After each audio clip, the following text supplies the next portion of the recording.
시간에 우리가 예수님의 공생의 1년 과정을 우리가 공부를 했습니다. 예수님의 사역은 갈릴리 사역과 예루살렘 사역 이렇게 두 지역의 사역으로 집중되고 있는데 지난 첫 번째 공생에서 예수님께서 예루살렘에 올라가셔가지고 성전을 정결케 하는 그 역사를 하셨습니다. 그래서 첫 번째 예루살렘에 가서 하시는 이제 성전을 정결케 하는 역사를 하셨어요. 그래서 모든 바리새인들과 사두개인들, 제사장들 눈에 이제 드디어 예수님이 이 눈의 가시처럼 등장하게 돼. 도대체 저 사람이 누구길래 이렇게 와서 우리의 모든 것을 다 파괴시키나? 드디어 이제 대제사장들과 이 제사장 그룹들이 예수님을 눈의 가시처럼 여기기 시작하고 어떻게든 예수님의 그 잘못된 것을 꼬투리를 잡아가지고 예수님을 제거하려는 그런 생각을 하게 돼요. 그래서 예수님께서 제일 이 바리새인들과 사두개인들 눈에 지금 거슬리는 것이 뭐냐면 바로 안식일을 범하는 것. 그들이 생명처럼 지키는 이 안식일 날 예수님이 와서 계속 병을 고치고 이런 일을 하니까 이거 이단이다 말이죠. 안식일을 파괴하는 이단이다. 그리고 또 예수님이 오셔서 하나님 행세를 하니까 이건 뭐 더더욱 용납을 할 수 없어요. 예수님께서 죄를 사해 주신다고 하니까 아니 죄는 하나님밖에 사할 수 없는데 도대체 이 사람이 누구길래 죄를 사하나 이렇게 해서 어떻게든 예수님을 잡으려고 합니다. 그런데 드디어 이제 두 번째 예수님께서 유월절을 지키시기 위해서 예루살렘으로 올라가시는데 두 번째 예루살렘에 올라가신 내용은 아주 짧게 기록이 되어 있어요. 구체적으로 기록이 많이 되어 있지 않습니다. 그래서 첫 번째 보면 베데스다 연못 사건 요거 하나밖에 없어요. 두 번째는 예수님의 예루살렘 사역은 다 요한복음에만 기록이 되어 있다. 요한복음에 주로 대부분 요한복음에서 다루고 있다.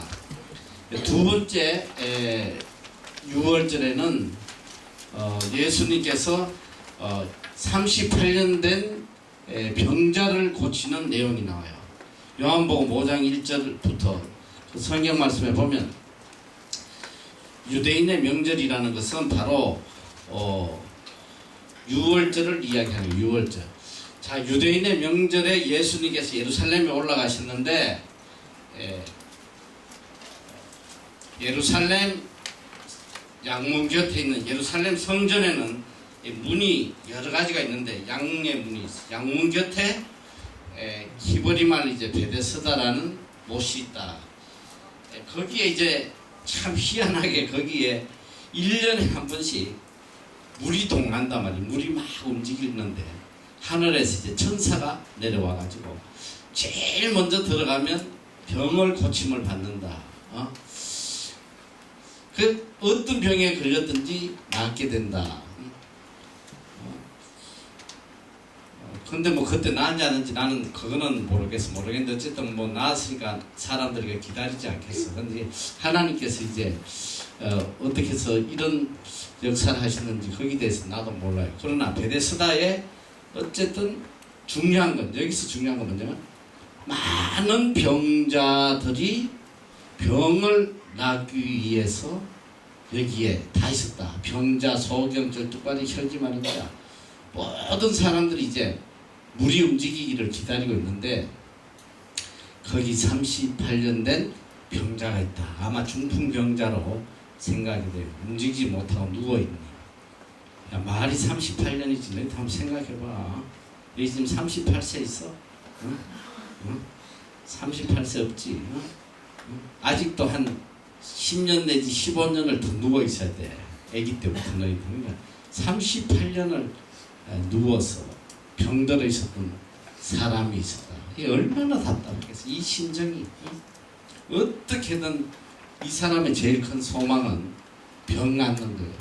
예수께서 누운 것을 보시고 병이 벌써 오랜 줄 아시고 이러시되 너가 낫고자 하느냐?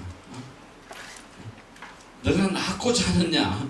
이게 무슨 질문이야. 너 약 올리는 것도 아니고. 38년 병든 사람한테 너가 낫고자 하느냐? 지금 어떻게든 연못까지 좀 더 가려고 지금 누워있는데 와서 그렇게 물으신단 말이야. 근데 이 병자가 이래 주여 물이 동할 때에 나를 못에 넣어줄 사람이 없어 내가 가는 동안에 다른 사람이 먼저 내려가나이다. 병을 낫고자 하냐? 그럼 낫고자 합니다 하면 되는데 이제 설명이 길어. 내가 가려면 꼭 딴 사람이 먼저 가서 못 들어갑니다. 근데 예수님께서 그 병자를 보고 하시는 말씀이 일어나라, 일어나 내 자리를 들고 걸어가라. 일어나 내 자리를 들고 걸어가라. 넘어가서 보면 없나? 없구나. 자, 일어나서 내 자리를 들고 일어나. 결론이 뭐냐? 일어났다는 거야. 벌떡 일어났어. 병고침을 받았다. 적어도 이 38년 된 중풍병자에게는 이만한 믿음이 있어. 아니 내가 38년을 누워있는데 와가지고 갑자기 일어나서 걸어가라 그랬는데 아 여보시오 지금 무슨 장난하는 거예요? 내가 어떻게 일어난단 말이에요. 38년을 누워있었는데 그러나 이 환자는 거기에 대해서 어떤 변명을 하려고 일어나 걸어가라 하는데 일어났어. 일어났기 때문에 내 믿음대로 되리라. 자기 믿음대로 되는 거야. 여러분 우리가 신앙생활에 있어서 정말 중요한 게 뭔지 왜 어떤 사람에게나 하나님의 능력이 나타나고 왜 어떤 사람은 일평생을 믿어도 하나님의 능력을 한 번도 체험하지 못하고 그 믿음에 따라서 다른 거란 이게 얼마나 큰 은혜야. 내 믿음만큼 하나님께서 역사를 보여주신다는 거지. 믿는 대로 된다. 믿는 대로. 적어도 이 중풍병자는 인간적인 지식으로 자기 생각으로 이거 말도 안 되는 소리지만 거기에 순복했다. 순종하고 말씀대로 전적으로 믿었다. 일어나면 기적이 일어난다. 여러분들도 그래. 정말 예수 믿으면서 예수님의 말씀을 이렇게 100% 믿지 않아요. 맨날 의심하고 뭐 말씀보다는 자기 인간적인 지식이 앞서가지고 판단하고 그렇기 때문에 기적이 일어나지 않아요. 하나님을 절대적으로 신뢰해요. 예수님 3년 동안 오셔서 가르친 게 뭐냐? 절대적 믿음을 가르치는 절대적 믿음. 구약 성경도 전체가 우리에게 가르치는 핵심이 뭐냐면 하나님을 향한 절대적 믿음, 신뢰 이걸 가르친단 말이에요.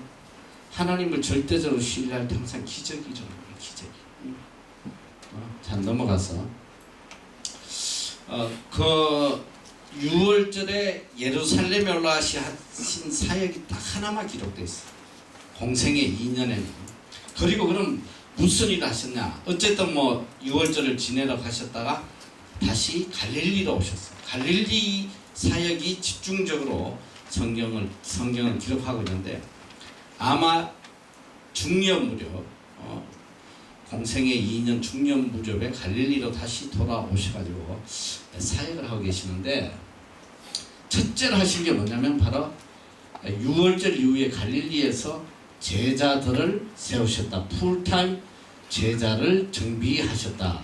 이미 우리가 내 제자는 완전히 예수님께 그 헌신하고 따라온 걸 우리가 지난번에 봤잖아. 갈릴리 바다에서 이 베드로, 안드레, 야고보, 요한은 예수님을 따라서 이제 완전히 제자로 먼저 선출이 됐다, 셀렉트 됐다.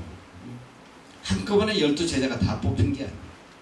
자, 그리고 두 번째 유월절을 다녀오셔서 예수님께서 나머지 8명의 제자를 세우시는 것이 나타나고 있어요. 중요한 건 뭐냐면 제자들을 임명하시기 전날 밤 철야 기도를 했다. 밤새도록 간절히 기도했다. 사람을 뽑기 전에, 제자를 뽑기 전에. 그리고 제자들을 뽑고 난 뒤에 그들에게 능력을 주셨어요. 귀신을 쫓아내는 능력, 병 고치는 능력, 이런 능력들을 다 주셨다. 왜 12제자를 뽑으셨냐? 이것은 바로 구약의 12지파의 계대, 영적 계대를 이어가는 상징으로 12명의 제자들을 뽑으셨다. 그래서 영적 이스라엘의 재탄생을 보여주는 것이다. 자, 넘어가서 자, 어떻게 예수님께서 12제자를 하셨냐? 12제자 이름, 12제자의 이름은 우리가 이제까지 공부했던 대로 2명씩 짝 지어져 있지. 바로 베드로와 안드레, 이렇게 외우면 굉장히 쉽다. 항상 같이 나와. 내가 정해준, 가르쳐준 8명은 항상 이름이 붙어서 나와요. 자, 베드로와 안드레, 그 다음에 야고보와 요한, 그 다음에 빌립과 바돌로메. 요 바돌로메는 다른 이름이 뭐라고 그랬어? 나다니엘. 나다니엘로도 나오고 바돌로메로도 나와요. 2가지 이름이다. 그 다음에 도마와 세리마테, 알포의 아들 야고보와 다데오. 야고보와 다데오. 다데오는 또 다른 이름이 뭐라고 그랬어? 유다라고. 유다다. 그래, 가나안인 시몬. 시몬 앞에는 항상 베드로 시몬이 있고 가나안인 시몬이 있다. 그리고 가롯 유다. 이렇게 12명을 뽑으셨다. 자, 넘어가서 이 12를 세우셨는데 이 권세를 주셨다. 이것도 이제 마가복음에도 12명의 이름이 동일하게 나오고 있어요. 넘어가서 자, 이제 어떻게 제자를 뽑으셨냐? 예수께서 기도하러 산으로 가서 밤이 맞도록 하나님께 기도하고 밤새도록 기도하고 제자들을 불러서 12를 택하여 사도라 칭했다. 기도하셨다는 거. 넘어가서 자, 공생의 2년에 예수님께서 첫 번째 12제자를 다 확정을 하시고 그 다음에 이 산상수훈, 우리가 배웠던 산상수훈을 가르치는데 이 산상수훈은 민중사역이야. 제자들을 위한 것이 아니고 이미 복음을 듣고 예수를 믿은 일반인을 대상으로 훈련시키는 내용이에요. 산상수훈은 구원받은 하나님의 백성에게 주시는 구약의 십계명과 같은 것이다. 하나님 자녀의 삶을 가르치고 있어. 빛과 소금, 계명 준수, 노함, 음행, 맹세, 원수, 핍박, 구제, 기도, 주기도문, 용서, 금식, 천국의 보물, 재물, 염려, 그의 나라와 그의 등 우리가 우선순위를 가지고 지켜야 될 모든 신앙의 방향들을 가르쳐주고 계신다. 천국 시민으로서 반드시 행해야 될 것들 가르치셨다. 구약의 모세에게 주셨던 계명을 하나하나 재해석해서 우리에게 알려주신 것이다. 율법의 뿌리를 완성하신 것이다. 모든 법의 뿌리는 하나님을 사랑하고 이웃을 사랑하라는 것을 우리에게 다시 해석해 주는 것이다. 그러니까 이 산상수훈도 그렇고 구약의 십계명도 그렇고 크게는 2가지란 말이에요. 구약은 십계명을 주셨지만은 신약에서 예수님께서 그걸 3계명을 너에게 준다. 이 2계명, 첫째는 주 너희 하나님을 사랑하라. 마음과 온과 마음과 정성을 다하여 주 너희 하나님을 사랑하라. 이게 첫째 되는 계명이고 둘째 되는 계명이 내 이웃을 내 몸과 같이 사랑하라. 이게 십계명을 이렇게 크게 묶어놓은 내용이란 말이에요. 십계명도 2가지다. 십계명과 산상수훈은 구약과 신약의 척추라고 그래. 가장 중요한 핵심이란 말이에요. 신약의 가장 핵심이 산상수훈이에요. 산상수훈. 예수님의 가르침이 압축되어 있는 가장 중요한 복음. 넘어가서 그리고 공생의 2년의 한 내용들은 가브나움의 백부장의 신하를 고치고 나인성 과부의 아들을 살리시는 내용이 나와요. 여기서 이제 기억력이 좀 좋네는 백부장 아들은 첫 번째 공생의 1년에 살렸는데 그럴까. 그래서 이게 공생의 1년에도 나오고 어떤 성경에서는 공생의 2년에 나오고 그래서 이건 아무 의미가 없는 거예요. 이제 제자들이 그 기록을 정확히 컴퓨터처럼 일어났던 사건의 순서를 기억을 정확히 못하니까 아마 이렇게 섞일 수도 있고 근데 성경은 우리에게 이 역사적 시간의 순서를 가르치는 게 아니라 예수님의 사역이 무엇이고 사역의 목적이 무엇인지 그걸 가르치는 거기 때문에 이게 약간의 순서가 맞지 않아도 그렇게 여러분들이 신경을 쓰지 말란 말이에요. 그런 건 중요하지 않다. 자 넘어가서 시간이 없으니까 빨리빨리 넘어가는데 그 다음에 나인성 과부의 아들 요거 넘어가고 나인성 그 앞에 나인성 과부의 아들을 고치는 장면이 나와요. 여기도 안 나오네. 그 앞쪽인가? 나인성 과부에 대한 성경 구절은 없나? 그래 어쨌든 이 나인성 과부 하나밖에 없는 아들이 죽어서 장사하러 갈 때에 예수님께서 살려주시는 그런 내용이 나와요. 여기 보면 일어나라 하시매 내게 말하노니 일어나라 하시매 죽었던 자가 일어났고 말도하거늘 예수님께서 죽은 자를 살리는 그 내용이 나와요. 자 넘어가서 이게 참 우리가 이 신앙생활을 하면서 정말 아이러니한 한 부분이에요. 참 안타까운 장면이기도 한데 세례 요한이 예수님에게 세례를 준 사람이에요. 그리고 예수님은 하나님의 아들이라는 것을 증명했던 사람이에요. 그리고 예수님의 오실 것을 준비하기 위해서 미리 6개월 전에 먼저 태어나서 예수님의 첩경을 평탄했다. 예수님이 오시는 길을 준비했던 사람이다. 그런데 이 세례 요한이 느닷없이 예수님에 대해서 회의를 하는 장면입니다. 이분이 정말 하나님의 아들인가? 이런 회의를 해요. 요한의 제자들이 모든 일을 그에게 구하니 요한이 그 제자 중 둘을 불러 주께 보내어 가로되 오실 그이가 당신이 오니까 우리가 다른 일을 기다려오니까 하며 이게 얼마나 참 안타까운 사실이야. 이 세례 요한이 이렇게 나중에 이 예수님에 대해서 의심을 가지는 그런 장면이 나와요. 자 넘어가서 그래서 예수님이 그런 이야기를 하셔요. 이 세례 요한이 천국에서는 세례 요한보다 다 더 큰 자다. 세례 요한보다 적은 자가 없다. 또 어머니의 태중의 난자 중에 또 세례 요한보다 더 큰 자는 없다. 이렇게 말씀하시는 내용이 나와요. 여기 나왔네. 여자가 낳은 자 중에 요한보다 큰 이가 없다.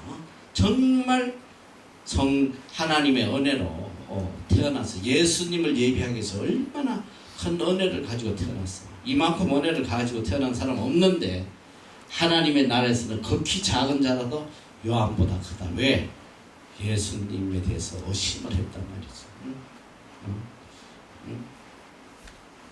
그래서 이 제일 무서운 게 의심이야. 성경은 우리에게 절대적 믿음을 가르쳐요.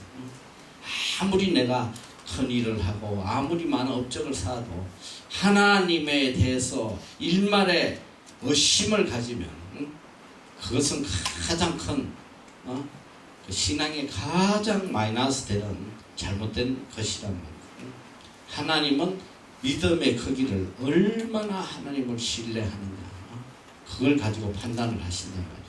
자 넘어가서 두 번째 유월절 때 38년 된 병자를 고치는데 안식일 문제가 돼도 되는 안식일을 자꾸 예수님 병을 고치니까 눈에 가시가 되는 거예요. 공생의 1년 만에도 중풍병자에게 죄사함을 받았다. 또 죄를 용서해 주니까 이때부터 예수님을 이단으로 세워서 이제 죽이려고 해요. 율법을 파괴하는 이단이다. 이래서 예수님을 죽이려고 하고, 이제부터는 예수님의 일거수일투족 움직임을 면밀히 이제는 살피는, 아마도 이렇게 스파이를 계속 보내가지고 예수님의 행적을 체킹하면서 계속 이제 보고를 하는 그런 상황이 아닌가. 종교 지도자의 감시가 굉장히 심하게 된다. 가는 데마다 나타나가지고 바리새인들이 어떻게든 예수님을 혼란에 빠뜨리기 위해서 이상한 질문을 계속 던지고 그래요. 자, 넘어가서 그때 예수님께서 장태에서 피리 부는 아이의 비유를 하세요. 이게 뭐냐, 바로 이 종교 지도자들의 이 거짓된 모습들을 비유해서 이야기하는 거예요.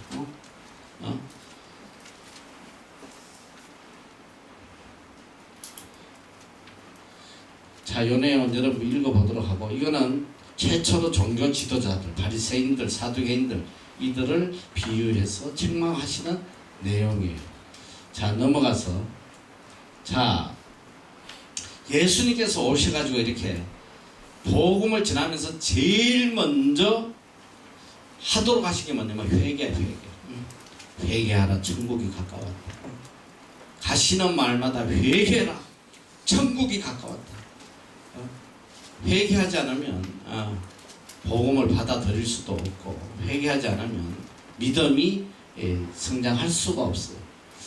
그랬는데 예수께서 권능을 가장 많이, 기적을 가장 많이 베푼 고을들이 회개를 하지 않아. 그때 예수님께서 책망하시는 거예요. 제일 회개하지 않은 지역이 고라신과 베세다. 이게 전부 다 바로 그 갈릴리 호수 주변에 있는 마을들. 너희의 행한 모든 권능을 두로와 시돈에서 행하였다면 저희가 벌써 배웠으리고 죄에 앉아 회개하였으리라. 두로와 시돈이 어디냐? 바로 헬몬산 있는 그쪽 북쪽 이방 땅이란 말이에요. 하나님을 모르는 이방 땅에 가서 이런 기적을 행하였으면 벌써 믿고 다 회개하였을 것이다.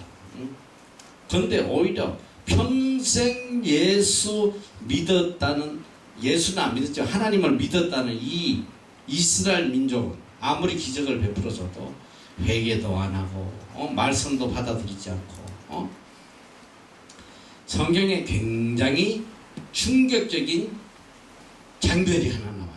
난 그게 너무너무 충격적인 거야. 이 성경에 너무너무 충격적인 구약에 나오는 장면인데, 구약할 때도 한번 우리가 돌아보겠죠. 이스라엘 민족에게 하나님께서 그렇게 많이 직접 나타나시기도 하고 선지자들을 통해서 그렇게 이스라엘 민족에게 그 회개하도록 했는데 회개하지 않아. 끝까지 회개하지 않고 우상을 섬기고 악을 행하다가 다 멸망하는데, 충격적인 게 뭐냐, 이 구약 성경에 보면 최초의 해외 선교사 간 사람이 나타나. 해외로 파송된 최초의 선교사 누군지 아는 사람?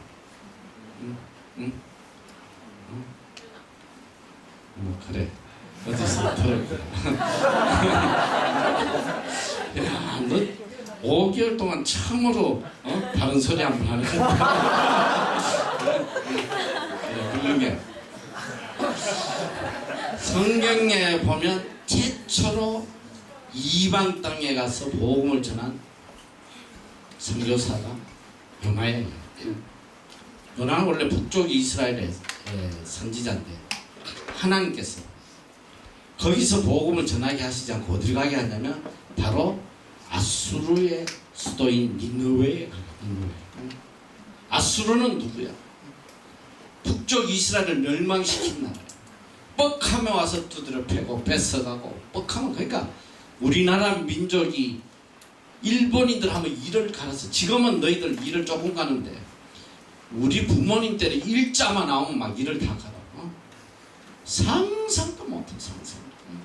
얼마나 미워. 일본 하면 그처럼 이 북쪽 이스라엘 사람들에게는 아주 한이 맺히다. 아수르 이 때려 죽이라, 이 쪽발이 막 이런단 말이죠.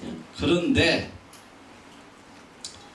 하나님께서 요나 보고 야 니느웨에 가서 복음을 전해. 그러니까 가고 싶겠어 안 가고 싶겠어? 이게 죽어도 가기 싫은 거야. 그러니까 니느웨로 가라는데 배를 타고 정반대로 가고 다시서는 스페인이 정반대로 가버렸어. 그러니까 하나님께서 풍랑을 만나게 해서 고레배 속에 집어넣어가지고 다시 니느웨로 가게. 그 니느웨에 갔는데 요나의 모습이 죽어도 하기 싫으니까 죽어도 와가지고는 하라고 하니까 하나님께서 하시라고 하니까 안 할 수는 없고 그냥 너희들 빨리 회개라 안 하면 망한다 다 죽는다 이러고 지 혼자 중얼거리고 돌아다닌다. 충격적인 게 뭐냐, 너 한번 요나서 한번 봐봐. 이건 너무 충격적이야. 혼자 중얼거리고 다녔는데 그 소리를 듣고 왕한테까지 그 소리가 들어간 거야. 하나님의 진노가 임한다. 왕이 전 민족을 다 금식시켜버려. 전부 다 베옷을 입고 제에 앉아서 전부 다 금식해. 금식하면서 회개해. 왕부터 가지고 심지어는 누구까지? 짐승까지. 짐승도 다 회개시켜. 회개 아니라 금식을 시켜. 짐승이 뭘 회개를 하겠어. 짐승까지도 금식시키면서 니느웨 성리 전체가 다 하나님 앞에 하나님의 진노가 멈췄어. 나는 이게 너무 충격적이야. 나는 그 내용을 볼 때마다 이건 너무 충격이야. 이스라엘 민족은 그렇게 기적을 보여주고 그렇게 많은 선지자를 보내서 그렇게 하나님이 직접 나타나셔서 그들과 동행하시고 말이야. 근데 안 믿어요. 회개하지 않아. 근데 하나님을 모르는 이방 민족은 혼자 요나가 쭈글거리는데 전 민족이 다 회개하거든. 이 정말 캐시청이야, 캐시청. 지금 제일 문제가 뭐냐면 제일 강팍한 사람들이 내가 볼 때는 첫째로 제일 강팍한 게 이 모태 신앙이 제일 강팍한 것 같아. 모태. 다 못해. 회개도 못해. 신앙생활도 못해. 교만만 갖다 쳐가지고 내가 뱃속에서부터 우리 집안은 몇 대 믿는 집안인데 해가지고 교만 때문에. 그리고 또 이 진짜 교만한 애들도 이 목회자 사는 평생 설교만 듣고 자랐잖아. 설교 하나도 알지도 모르면서. 근데 교만은 하늘 높아. 내가 그래도 목사 아들인데 딸인데. 그 다음에 또 엄청 교만한 것도 요 신학교 나온 것도 신학. 내가 그래도 신학 다녔는데 무슨 개뿔 신학교야. 신학교에서 뭘 가르쳐. 그리고 그 다음에 또 엄청 교만한 게 요 선교단체 요 강사. 요것도 엄청 교만이 하늘을 찔러요. 그 다음에 요 또 훈련 받은 것도 DTS 무슨 훈련 뭐 해가지고 내비게이터니 뭐니 해가지고 이 교만함이라는 말도 그런 애들 회개도 안 하고 말씀도 안 들어가요. 너무너무 심각해요. 내가 지금까지 사역하면서 깨달은 거야. 이 연조가 깊고 좀 많이 배웠고 많이 뭐 훈련받고 한 건 애들이 교만. 요번에도 이제 33기 뽑을 때 이제 우리 선별 조건이 있어. 야, 1호 요것들 뽑지 마. 2번 요것들 뽑지 마. 3번 요것들 뽑지 마. 조건을 내가 달아놨어. 뽑지 말라고. 이게 심각한 거예요. 영적 교만. 저는 교만하면 죽어요. 예수님도 와서 이 갈릴리 지역에서 그렇게 많은 기적과 이적을 행했는데 회개 안 하는 거예요. 배척하고. 근데 지금 말씀하시는 두로와 시돈에 가서 내가 기적을 행했다. 벌써 얘들을 회개하고 다 훨씬 더 열심히 믿을 것이다. 이 아주 우리 심령이 전부 다 시멘트로 발라져 있어요. 이거 회개하지 않으면 안 돼. 자, 첫 번째 예수님께서 오셔서 회개해라. 내가 너희에게 이르노니 심판날에 두로와 시돈이 너희보다 견디기 쉽다.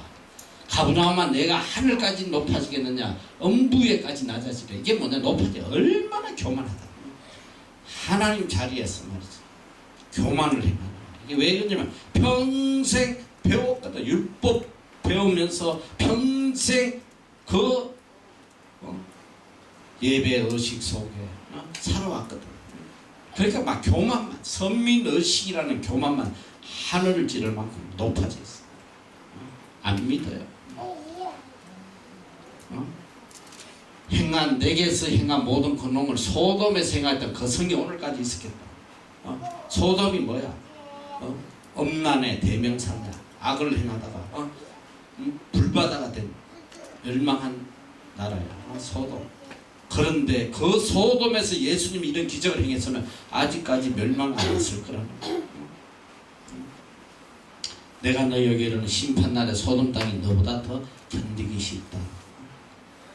이게 정말 우리가 깊이 새겨야 돼. 특히 이 오래 믿은 사람일수록 만성적이 되고 만성적. 크라니컬 영어로죠. 크라니컬 이 만성적. 이거는 웬만큼 갖다 찔러대도 아무 감각도 없어.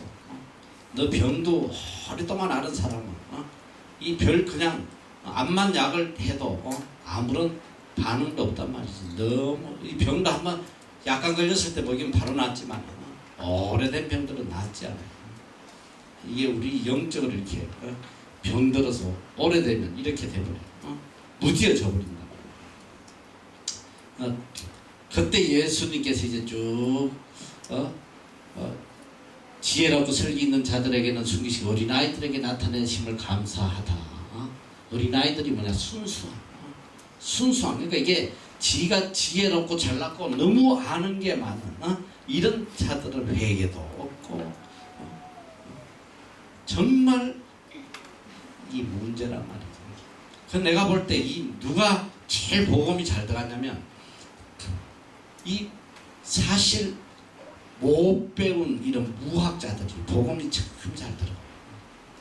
내가 보니까 예전에 우리 할머니들 글자도 몰라 까막눈이야. 이런 분들은 정말 복음이 순수하게 들어가. 그냥 다 믿어요. 다 믿어. 할렐루야 하면서 믿어. 100% 믿고 그대로 순종해. 그런데 정말 똑똑한 사람 복음이 안 들어. 내가 참 지난번에 한국 가서 충격적인 모습 한데 내 은사분 한 분 중에 참 훌륭한 분이 있어요. 세상적으로 보면 대단한 분. 초등학교 선생님을 하다가 혼자 또 야간 대학을 하고 또 직장을 다니면서 이분이 행시를 폐했어요. 행시를. 이건 수제가 아니면 그건 불가능이거든. 행시를 해가지고 학벌도 없고 그런데 동기들 중에 제일 빨리 승진을 한 거야. 너무너무 뛰어나가지고 이분이 뭐까지냐면 차관까지 했어. 차관. 내가 한국 가면 아주 이분이 지금도 뭐 늘 연락하고 좀 나를 아끼고 사랑하고 뭐 얼마나 잘해주는지 몰라. 그런데 한 번은 식사를 하는데 사모님하고 이렇게 식사를 하고 지금 이제 리타이어를 해가지고 대학에 이렇게 강의도 나가고 뭐 이렇게 글을 많이 써. 신문에 글을 많이 쓴다. 그럼 무슨 글을 쓰나 했더니 세상에 불교와 복음을 짬뽕해서 설명하는 불교가 기독교에 미친 영향하고 뭐 이런 것들. 그러니까 희한하게 우리나라의 역사를 갖다가 기독교에 연결해가지고 뭐 예수님이 이미 뭐 그때 불교 믿을 때 와가지고 그러니까 이 불교 문화가 이렇게 찬란하게 발전한 것은 뭐 기독교의 영향이 뭐 희한하게 불더라고. 희한하게 도저히 뭐 나는 상상을 할 수 없는 거야. 너무 많은 걸 알고 있어. 불교에 대해서 너무. 심지어는 더 충격적인 게 뭐냐면 이분이 너무 박식하는 불교에 대해서 목회자들 경주에 있는 목회자들 다 모아놓고 불교와 기독교의 이 관계에 대해서 강의를 하고 또 목사는 그거 듣겠다고 또 수십 명이 와서 열심히 듣고 할렐루야 아멘 하고 내가 식사를 하면서 그거를 자꾸 산다고 그랬어. 참 어려운 자리지만 우리 참 은사님이 그러지만 내가 담하게 이야기했어요. 선생님 당장 걸스름을 중단했어. 응? 큰일 납니다. 응? 큰일 났다. 응? 성경에 갈라디아서 보면 바울이 응? 하나님의 복음, 응? 복음이 아닌 걸 가르치면 천사가 되고 멸망받는, 응? 저주받는다고 그랬어. 복음이 아닌 걸 가르치면 저주받는다. 응? 내가 그대로 이야기했어. 복음이 아닌 걸 가르치면 저주받아. 응? 당장 그만두라. 응? 성경에 그런 말이 어디냐? 응? 큰일 난다. 응? 너무 하는 게 많으니까 복음의 순수함을 받아들이지 않아. 자기 지식하고 짬뽕해가지고 스스로 연구해가지고 내가 단호하게 그랬어. 그래서 그 자리에서 참 그분이 그렇게 뭐 높은 자리 있고 계시겠어. 또 내가 목회자로서 이야기하니까 그래 알겠다. 내가 그럼 그만둬야 되겠네. 딱 그러시더라고. 그 뒤로 뭐 섰는지 안 섰는지 내가 확인을 못했지만 어쨌든 이게 너무 아는 게 많아요. 여러분들이 제일 예수 믿기 어려운 사람들이 이 교수들 이런 애들 이 정말 예수 믿기 어려워. 너무 아는 게 많아요. 너희들이 제일 문제가 지금 신학교 교수들이 하나님 안 믿는 사람이 깔렸어. 너무 아는 게 많은 거야. 너무 지식적으로 너무 많이 알아. 받아들이지 못해. 복음의 순수성. 큰일 납니다. 적어도 하나님의 말씀을 대할 때는 내 모든 지식을 다 내려놔야 돼. 순수하게 어린아이처럼. 이 복음이 누구에게 들어가냐? 어린아이들에게 나타내심을 감사합니다. 지혜 있는 자, 총명한 자 이런 자가 아니고 어린아이. 어린아이는 뭐냐? 정말 순수한 거야. 어머니가 말하면 그냥 그대로 그게 진리인 줄 알고 받아들인다. 잘 알아야 돼.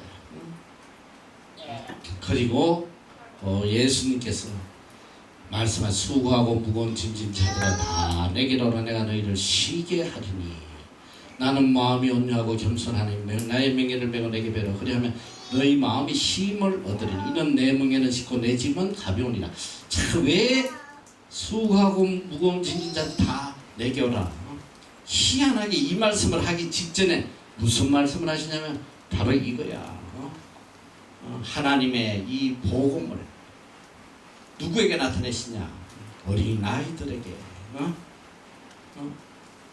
이 어린아이처럼 순수하게 하나님의 복음을 받아들이는 사람은 그동안 지고 왔던 무거운 짐들 이런 것들을 다 벗어놓을 수 있는 깨끗하게 하나님께 다 내려놓고 그대로 복음을 받아서 복음이 주는 평안 속에 살 수 있어. 그렇게 수고하고 무거운 짐이잖아. 너무 아는 게 많아가지고 말이지. 하루 종일 범인하고 하루 종일 생각하고 말이지. 이게 얼마나 피곤한 거야. 자, 넘어가서 자 이제 너무나 감동적인 장면이야. 나는 이 성경을 보면서 내가 너무 놀랐어. 자, 예수님께 옥합을 깨뜨린 사건이 나와요. 이 옥합을 깨뜨리는 사건은 굉장히 이스라엘 전통에 따르면 손님에 대한 가장 큰 예우야. 제일 자기의 모든 정성과 사랑을 다 표현하는 게 옥합을 깨뜨려 향유를 피는 거야. 향유. 그러니까 이 향유가 얼마나 비싸냐.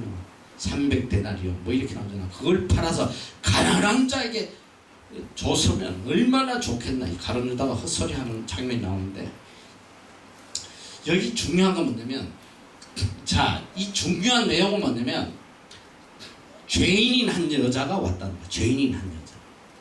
죄인이 아마도 창녀로 생각이 돼요. 창녀가 맞아요. 이 나중에 막달라 마리아가 나오는 거 보면 창녀가 맞는데 죄인인 한 여자가 있어 예수께서 바리새인 집에 앉으셨음을 알고 향유 담은 옥합을 가지고 와서 예수의 뒤로 그 발 곁에 서서 울며 눈물로 그 발을 적시고 자기 머리털을 씻고 그 발에 입 맞추고 향유를 부으니.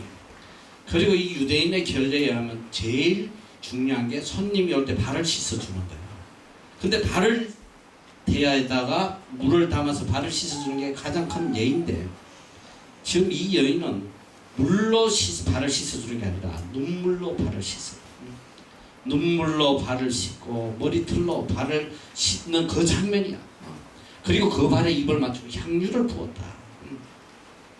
예수를 청한 바리새인이 이것을 보고 마음에 이르되 이 사람이 만일 선지자 되면 자기를 만지는 이 여자가 누구며 어떤 자 곧 죄인인 줄 알았거든. 이게 바로 참견하라. 이 더러운 여자가 와서 자기를 만지고 이러는데, 이분이 선지자면 이 더러운 여자를 알 텐데 어떻게 이럴 수가 있지?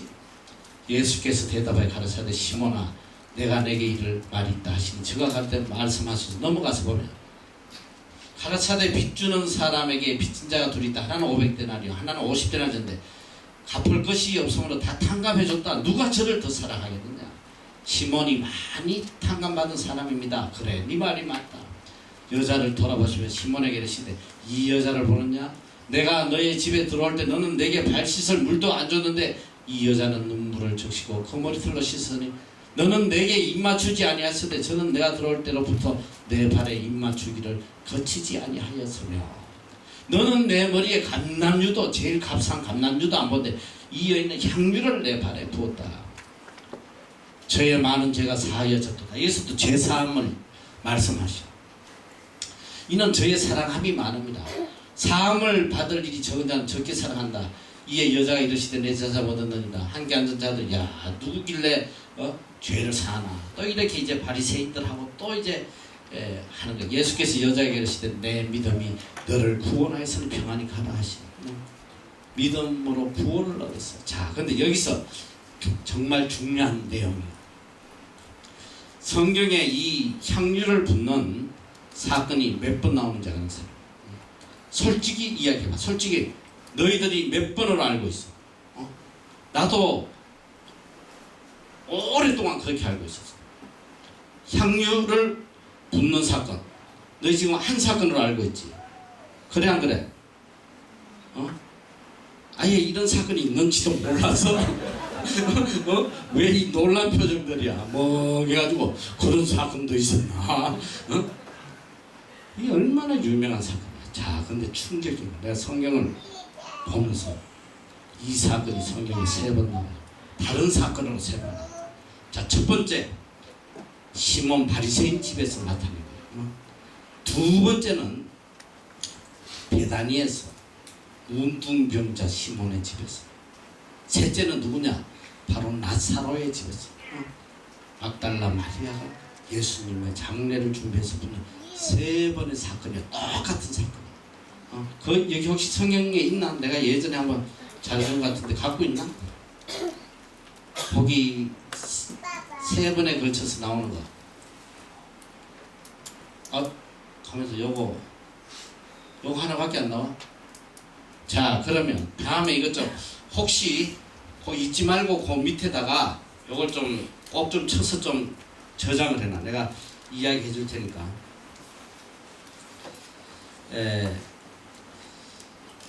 마태복음 26장 6절에서 13절 기록해놓고, 이거는 베다니 문둥병자 시몬의 집에서 나타나는 거예요. 그리고 같은 건데 마가복음에도 또 나타나요. 마가복음 14장 3절에서 9절 베다니 문둥병자 시몬의 집에서.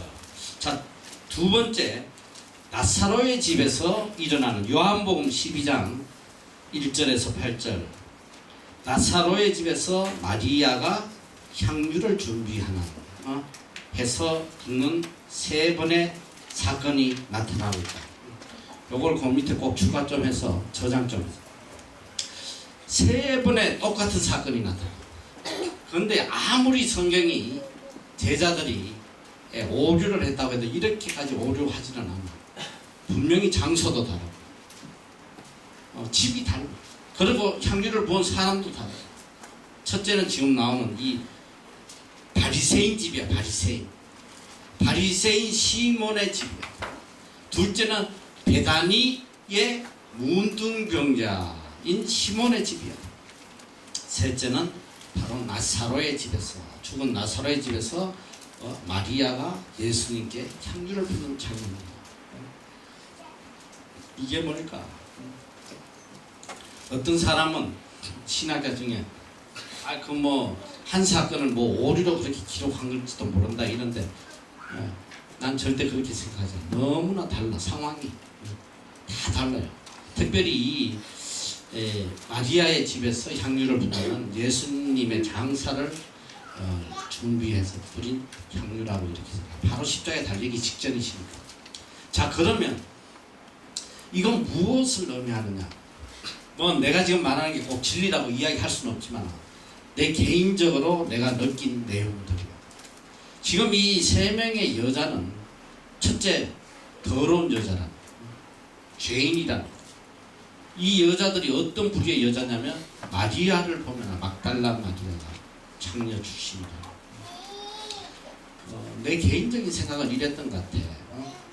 자, 어느 창녀 한 여인이 이 복음을 듣고 예수님이 이 지방 저 지방 다니면서 복음 전가하는 걸 듣고 한 여인이 복음을 받아들이고 회개한 거예요. 자기가 얼마나 죄인인지, 자기가 얼마나 큰 죄를 진 죄인인지 그걸 깨닫고, 또 하나님의 사랑, 또 주님의 사랑이 얼마나 큰 걸 그걸 깨닫고 주님 앞에 찾아와서 회개하는 장면이거든요. 제가 죄인이라는 눈물로 자기 죄 용서함을 받은 그의 그 감격해하는 그 장면이 나타나는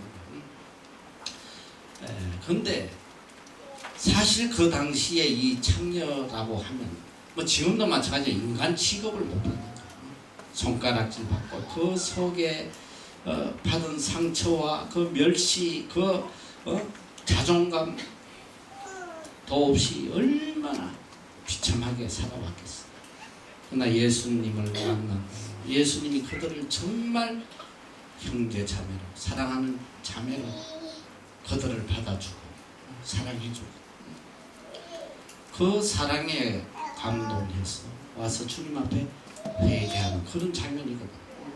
그런데 이 사건을 본 친구들이 많이 있을 거 아니야. 그 부류에 일하던 같은 사람들이 또 그 사람이 또 전도하고 또 복음을 듣고 또 자기 마음을 다해서 주님 앞에 가서 회개하는 그 장면이 아니겠나. 나는 개인적으로 그런 생각이 들어. 가장 밑바닥에 멸시받고 천대받고 인간 취급 못 받던 그들이 주님을 만나고 복음을 듣고, 우리나라도 우리나라의 복음이 누굴 통해서 복음이 전거되는지 알아? 우리나라에 복음이 들어와서 제일 먼저 복음이 들어간 게 여자들이에요. 여자. 우리나라는 여자들, 여신도 중심으로 교회가 성장하기 시작합니다. 너희 할머니 때만 해도 여자들은 인간 취급을 못 받았어요. 우리 때만 그랬대. 우리 어머니 시대에 가면 같이 이렇게 바짝 놓고 밥 먹는 여자들은 볼 수가 없어요. 거기가 부뚜막에 앉아가지고 그냥 남은 찌끄라지 먹고 남편 독상 차려주고 말이지. 인간 취급을 안 했어요. 그리고 우리 부모님 때 보면 이렇게 남녀가 이렇게 뭐 같이 나란히 걸어간다는 게 구경도 못해요. 남자는 한 50m 앞에 가면 뒤에서 여자는 따라가. 인간 취급을 못 받아. 다 일꾼으로만 생각했지. 우리나라가 그랬어. 그렇게 서름받고 무시당하고 존재 가치도 없이 살던 사람이 유일하게 그들을 자매로, 가족으로 사랑해주는 종교가 이제 기독교밖에 없는 예수 그리스도의 사랑 와서 자매님 다 동일하게 대해주니까. 그리고 우리나라 복음이 또 누구에게 들어가냐? 샹놈들. 우리 너희 할머니 때만 해도 샹놈 양반이 이게 너무나 분명했어. 샹놈은 상종도 안 했단 말이지. 상종도. 양반들 말이지. 이렇게 뒷짐지고 돌아다니고 상놈들은 밑에서 노예같이 그리고 종살이하고 소장농하고 말이야.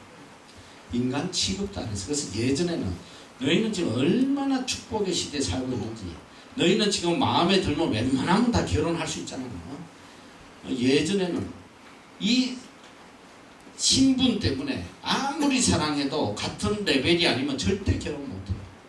할 수가 없어요. 뭐 연애라는 자체가 허용도 안 되지만 같은 신분의 사람끼리 중매해서 결혼하고 했지, 뭐 양반이 샹놈하고 뭐 결혼한다면 있을 수도 없고. 우리나라에도 이 어머니들, 여자들, 샹놈들, 이 상처받고 짓눌리고 무시당한 이런 사람들도 예수 그리스도의 복음을 보고만 해는 사랑이 있잖아. 사랑. 이 엄청난 놀라운 하나님의 사랑, 하나님 앞에서는 모두가 다 귀한 존재라는 거, 이걸 깨닫고. 그러니까 우리 나라에 복음이 들어올 때 여자분들은 교회에서 거의 살았어. 교회 일주일 내내 뭐 철야 가보면 막 교회마다 미어터져. 밤새도록 기도하고. 그게 다 어머니들이야. 그만큼 큰 사랑에 감동하고 감격하고, 바로 그 장면이야. 내가 볼 때는 바로 그 장면이다. 가장 멸시당하고 무시당하던 이 장면. 이들에게 예수 그리스도의 사랑이 전달되니까 이들이 자기의 가장 귀한 옥합을 준비해서 주님께 뿌리고 눈물로 회개하는 그런 장면이 아니라, 이게 지금 세계가 나온다는 세계. 이게 얼마나 지금 놀라운 발견이에요. 잘 알고 있어. 세 번의 이런 장면이 나온다. 자, 넘어가서, 그리고 귀신 들려 눈물고 벙어리 된 자를 고치셨다. 자, 넘어가서 좀 빨리 사건은 좀 빨리 넘어가도록. 자, 서기관과 바리새인들이 계속 표절. 자, 지금 내가 아까 이야기한 대로 예수님이 가는 곳마다 누가 따라다니? 서기관하고 바리새인들. 어떻게든 꼬투리를 잡아가지고 예수님을 공경에 받들이고 매장시키려는 그런 운동이 계속 일어난다. 서기관과 바리새인들이 계속 쫓아와. 그러면서 표적을 보이라는 거. 표적. 우리에게 표적을 보여달라. 당신이 정말 오실 메시아면 표적을 보여달라. 계속 그 이야기를 해요. 근데 예수님께서 그 표적은 딱 하나. 요나의 표적을 이야기해요. 요나가 고레배 속에서 사흘 만에 나온 거. 이게 표적이다. 이게 뭘 의미하냐? 예수님께서 죽음에서 사흘 만에 부활하실 거를 말씀을 하시는 거예요. 여기 보면 심판대에 니느웨 사람들이 일어나 이 세대 사람을 정죄할 것이다. 이는 그들이 요나의 전도를 듣고 회개하였으니 니와 요나보다 더 크니가 여기 있다. 요나가 가지고 그냥 쭈글거려도 다 회개하고 돌았었는데, 요나보다 더 큰 하나님의 아들이 메시아인데 내가 여기 있는데 왜 믿지 않느냐. 그 말씀을 하시면 넘어가서, 이것도 계속 표적에 대한 내용이 넘어가서, 자, 공생의 2년에 예수님은, 여러분이 잘 아는데 예수님은 천국 복음을 가르치실 때에 거의가 비유로 말씀하세요. 비유.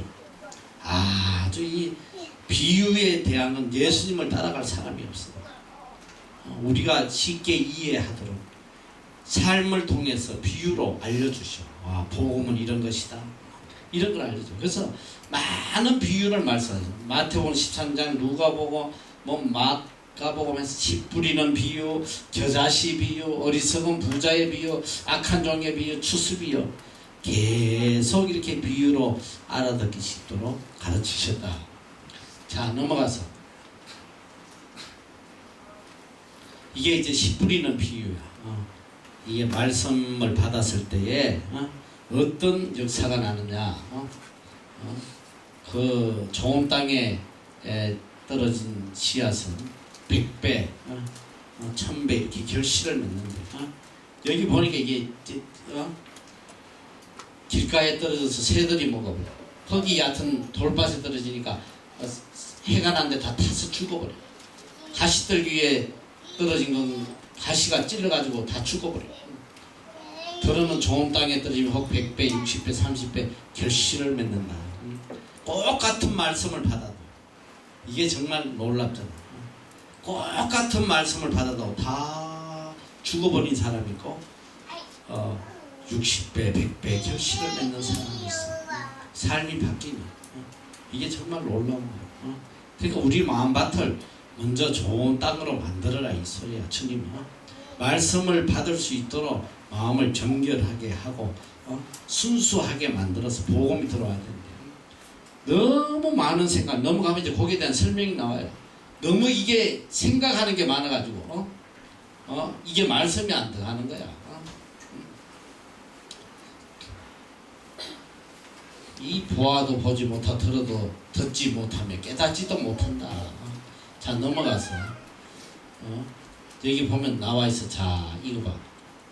천국 말씀을 듣고 깨닫지 못하는데 이 마음에 뿌리는 것 바로 빼앗기는 길가에 뿌린 자 돌밭에 뿌렸던 말씀을 듣고 즉시 기쁨으로 받는데 뿌리가 없으니까 조금 가다가 다 없어져 버려. 막 말씀 받다고 난리치다가 뿌리가 없으니까 금방 사라져 버려요.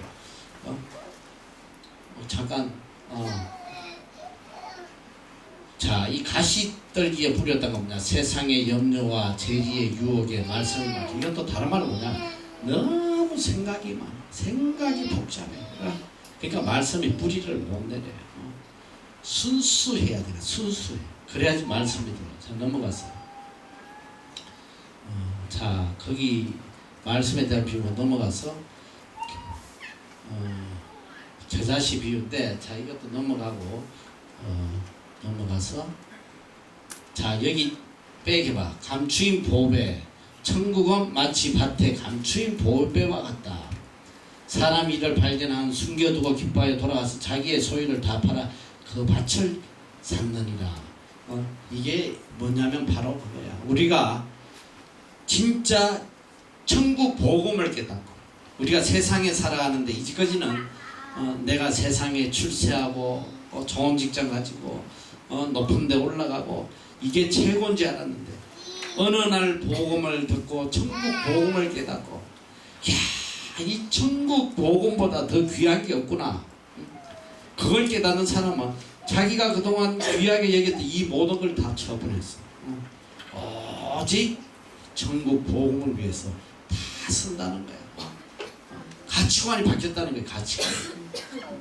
바울이 예수 믿기 전에는 많은 가치관을 가졌으나 이 천국 복음을 깨닫고는 모든 걸 배설물로 여기고 오직 그 예수 그리스도를 소유하기 위해서 그는 모든 걸 바쳤다. 바로 그 말씀이란 말이지. 여러분도 이렇게 살아야 돼. 천국 복음을 발견했으면 이제 모든 걸 그것을 위해서 다 투자해야 돼. 아낌없이 해야 된다. 자 넘어가서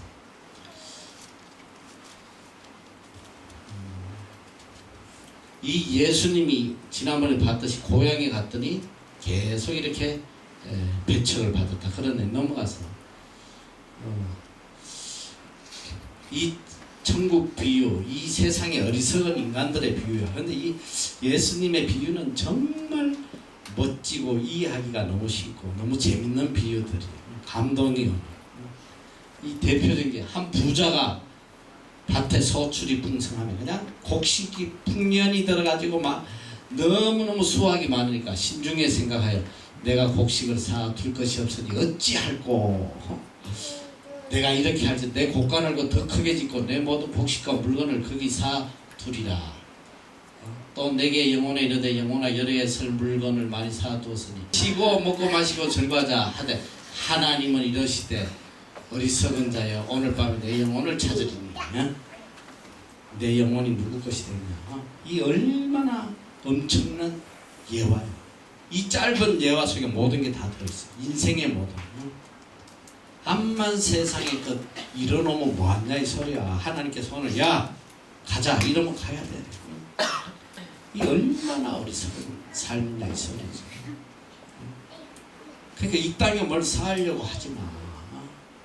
쌓으려고 하지 말고 또 어떤 사람들은 아주 믿음 있는 사람이 있어. 아, 내가 무엇을 이렇게 이루면 그때 정말 복음을 위해서, 하나님을 위해서, 이웃을 위해서 다 쓰겠습니다. 내가 지난번에 한번 이야기해줬지. 우리 이 자매 하나 중에 10억 신드롬 가진 자매. 자기 속에서부터 계속 그렇게 나는 몇 년까지 10년 안에 어떻게든 10억을 모아가지고 그걸 가지고 그때부터 본격적으로 선교하겠다. 얼마나 어리석은 거야. 얼마나. 지가 10년 사는 보장이 누가 있어? 누가 10년을 사? 그것도 10년 동안 제가 10억을 벌지 10원을 벌지 빚더미 안 질지 그걸 누가 알겠어. 너 암만 안 먹고 애낀다고 해서 돈 모아질 것 같으면 다 부자 되게 돼. 다 부자 되겠어. 그건 물질은 너희들 잘 알아. 물질뿐 아니라 세상의 모든 것은 다 하나님으로부터 온다. 하나님이 주시지 않는 건 하나도 없어. 어리석게 살지 마라. 이게 이 어리석은 부자란 말이야. 내가 앞으로 자리 잡으면 그때 선교해야지. 아, 내가 시집 가가지고 집도 장만하고 애들 딱 키워놓으면 그때부터 나는 선교하겠다. 그 많은 사람들 중에 그런 사람이 있어요. 아, 저는요 퇴직하고 나면 60에 퇴직하고 나면 남은 생인 아주 선교지에 가서 주님 위해 살겠습니다. 그 굉장히 아름다운 거야 사실. 평생 나는 선교 안 하고 살다 가겠습니다. 그보다 얼마나 아름다워. 나중에라도 남은 시간 나는 퇴직하고 나면 신학교 가서 주의 종하겠습니다. 그래가지고 영감들이 할매들이 신학교 많이 앉아있어요. 중소신학교에. 여러분 그 굉장히 아름다운 것 같아요. 아름답지 못하고 뭐야 젊고 힘 있을 때는 지 하고 싶은 거 다 하고 세상에서 이제 필요 없다고 쫓아내니까 그때부터 이제 주의 일 하겠다고. 그건 어리석은 거야. 아름답지 않아. 굉장히 믿음 있는 것 같은데 아름답죠. 주의 일 하려면 지금부터 해야지. 힘 있고 젊을 때. 전도서에 뭐라고 써? 청년의 때에 힘 있고 기력 있고 뭐 할 수 있는 청년의 때에 창조주 여호와를 기억해서 여호와를 위해 살아야지. 청년의 때에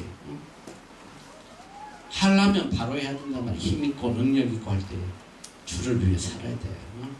나중을 이야기하는 것만고 어리석은 자가 없어. 내일이 어디 있어 내일이. 지금도 얼마나 많이 죽고 있는데 몇 시간마다. 바로 이런 어리석은 자야. 얘들처럼 어디 갔어?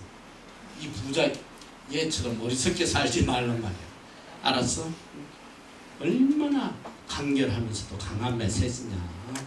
세상에 사으려고 하지 말고 오늘 나에게 주어진 거 가지고 죽도록 충성해라. 너희들 그리고 특히 신앙의 가장 방해 놓는 게 이제 물질에 대한 건데 앞으로 뭐 돈 모아서 내가 좀 여유되면 나도 어떻게든 선교하고 구제하고 해야겠다. 굉장히 아름다운 것 같지. 그런 애들은 돈 모이면 더 안 해. 야, 내가 한 1억 있으면 열심히 하겠다. 1억 있으면 뭐라고 기도하는 줄 알아? 10억 되면. 정말 10억 되면 100억 되면 그러다 가는 거야. 정말 주의 일하는 사람 지금 right now, right now 이건 너무나 중요해. right now 지금 당장 과부의 동전 돈이 주님이 제일 크다고 칭찬하시. 제일 크다. 지금 해야 돼. 너희들 지금부터 구제 선교하는 훈련하지 않으면 너 평생 못해요. 지금부터 하란 말이야. 1불도 괜찮고 10센트도 괜찮고 항상 구제의 주머니 차고 한국 가면 100원도 괜찮아. 어려우면 1000원도 괜찮고 형편되는 대로 내가 할 수 있는 최선을 다해서 구제 선교해봐. 그러면 성경은 10뿌리는 비유를 이야기해. 10뿌리는 비유. 60배 100배 거둔다 이 소리야. 뿌리는 좋은데 뿌려봐. 하나님께서 다 갚아주시지. 이걸 잘 세게 돼. 어리석은 자여 오늘 밤에 내 영혼을 도로 찾으리니. 그러면 너가 예비한 것이 네 것이 되겠느냐. 이게 얼마나 어리석어. 제일 지혜로운 사람은 죽기 전에 다 쓰고 가는, 다 나누고 가는. 이게 제일 지혜로운 거야. 지금 내 마음속에 제일 큰 고민이 그거야. 내가 언제 갈지 모르기 때문에 요걸 가기 전에 가장 지혜롭게 나누고 가야 되는데 언제부터 나눠야 되나? 내가 사실 원래부터 나누라고 하니까 하나님 뜻이 아니었던 것 같아요. 학교 다 적고 다 팔아가지고 원래부터 좀 선교지에 막 나누고 하려고 했더니 그건 아닌 것 같아. 32기 때문에 니네 못 올 뻔했는데 하나님 뜻이 아닌 것 같아서 온 거야 지금. 언제가 그 뜻이 타이밍인지 내가 그게 제일 지금 큰 기도 제목이기 때문에 가기 전에 잘 나누고 다 가면 최고잖아. 정신 똑바로 차려. 빨리 안 나누면 내 예비한 것이 네 것이 되겠느냐. 딴 놈이 다 가져간단 말이야. 넘어가서 그 다음에 이제 이 청지기의 이야기를 하는 거야. 성경은 우리에게 항상 청지기라고 그래. 그에게 항상 청지기 의식을 갖고 우리가 마음속에 항상 품어야 될 게 두 가지 의식이에요. 첫째는 청지기 의식, 둘째는 나그네 의식. 하나 더 있어. 세 번째 주인 의식. 이 세 개를 갖고 있어요. 주인 의식과 나그네 의식과 청지기 의식. 이 세 개를 갖고 살아야 되는데 청지기는 뭐냐? 자기가 주인이 아니야. 주인은 아니지만은 주인 행세를 하는 거야. 주인의 뜻에 따라서. 주인의 뜻에 따라서. 청지기는 절대로 주인의 뜻을 떠나서 하면 이건 쫓겨나는 거야. 이건 청지기가 아니야. 오늘 우리가 가지고 있는 모든 게 다 하나님의 것이라는 거. 이 소유의 소유권을 분명히 깨닫지 못하면 너희들 큰일 나요. 물질도 시간도 건강도 심지어는 내 자식도 다 하나님의 것이 하나님. 그러니까 내 뜻대로 하려고 하지 마. 그럼 망하는 거야. 그래서 성경은 여러 군데에 이 청지기 비유를 굉장히 많이 하세요. 예수님 청지기 비유. 청지기로 살지 않으면 슬피 울며 어두운 데서 이를 가하게 된다. 이거 봐. 주인의 뜻을 알고도 예비치 아니하고 그 뜻대로 행치 아니한 종은 많이 맞을 것이요. 죽도록 얻어 터진다 이 소리야. 청지기로 살지 않으면 평생 살면서 고통이 떠나지 않아. 자, 넘어가서 자, 이것도 열매 맺는 씨 뿌리는 그에 대한 거. 자, 넘어가서 자, 예수님께서 공생의 2년에 바다를 잠잠케 하는 그 기적을 또 역사하세요. 그리고 가다라 지방이 어딘지 알지? 바로 호수 밑에 거기서 귀신 들린 자를 고치는 내용인가. 그리고 예수님께서 봐, 여기 배에 오르사 제자들이 쫓았는데 막 물결이 막 그냥 배를 뒤집을 만큼 심하게 파도를 치니까 다 초죽음이 됐는데 예수님이 그러잖아. 어찌하여 무수하냐? 믿음이 적은 자들아. 일어나서 바람과 가다 부딪히니 잔잔하게 됐다. 믿음이 적으면 조그만 환경의 변화에도 못 견디는 거야. 예수님 뭐냐면 믿음을 가져. 온전한 믿음을 가져. 어떤 풍랑 속에서도 평안할 수 있다. 절대적 믿음을 가르쳐. 자, 넘어가서 계속 그 내용이고 넘어가서 자, 그 다음에 예수님께서 이게 지금 기억력이 좋은 사람은 아니 공생의 1년에도 레이 마테, 세리 마테를 제자로 부르시는 장면이 나는데 여기 또 나오잖아요. 2차례. 이게 성경에 따라서 이게 기록의 연대가 달라요. 그런데 여기 지금 마태복음에는 이 공생의 2년에 예수님께서 마태의 집에 가 있는 그 비슷한 장면이 나와. 그런데 뭐 꼭 같은 내용인지 모르겠는데 어쨌든 중요한 건 뭐냐면 세리 마태가 예수님을 초대해서 잔치를 베푸는 장면. 근데 중요한 건 뭐냐? 이 마태 세리는 그 당시에 창녀와 만모가 내가 지난번에 설명했듯이 가장 미워하는 인간, 때려 죽이고 싶은 인간, 그런 부류의 인간이 세리인데, 근데 예수님께서 이 세리의 집에 가서 함께 했다. 그러니까 이제 막 비난하기 시작하고 바리새인들이 저 선생님 맨날 죄인들하고 논다. 그때 위대한 말씀을 하셨어요. 지난 시간에 우리가 했던 바로 그 말씀이에요. 건강한 자에게는 의원이 설득없고 병든 자에게나 설득이다. 가장 중요한 건 뭐냐? 너희는 가서 내가 긍휼을 원하고 제사를 원치 아니한다. 뜻이 무엇인지 배우라. 내가 의인을 부르라는 것이 아니라 죄인을 부르라다. 여기서 이게 여러분이 이제 신약 성경을 보면서 예수님의 그 마음을, 예수님의 그 이 성품의 가장 핵심적인 게 뭐냐면 바로 긍휼이야. 컴패션. 예수님은 항상 긍휼한 마음. 이 긍휼이 뭐냐? 그러니까 이게 사전에 봤더니 긍휼은 이렇게 사랑보다 더 큰 무엇. 그러니까 사랑 중에 가장 고귀한 부분을 긍휼이라고 하는 것 같아. 컴패션. 그 예수님의 사상이 뭐냐? 긍휼이야. 불쌍히 여기는 거. 동일시하는 컴패션. 내가 이야기했지. 함께한다. 아픔을 함께하는 컴패션. 함께하는. 그 예수님은 긍휼. 예수님 뭘 원하냐? 우리에게 원하시는 게 뭐냐? 내가 긍휼을 원하고 제사를 원치 않는다. 이건 뭐냐면 형식적인 그런 율법의 매인자든지 의식적인 신앙생활하는 그런 걸 원치 않고 긍휼히 여기는 마음. 내가 이야기했잖아. 살아가면서 인간관계에서 어떤 어려움이 와도 해결할 수 있는 유일한 게 뭐냐? 긍휼이야. 아무리 못된 놈, 아무리 악한 놈도 나에게 정말 상처를 준 인간도 불쌍히 여기면 다 끝나버려. 그거 참 희한한 하나님이 우리에게 주신 너무나 큰 선물이야. 저 긍휼은.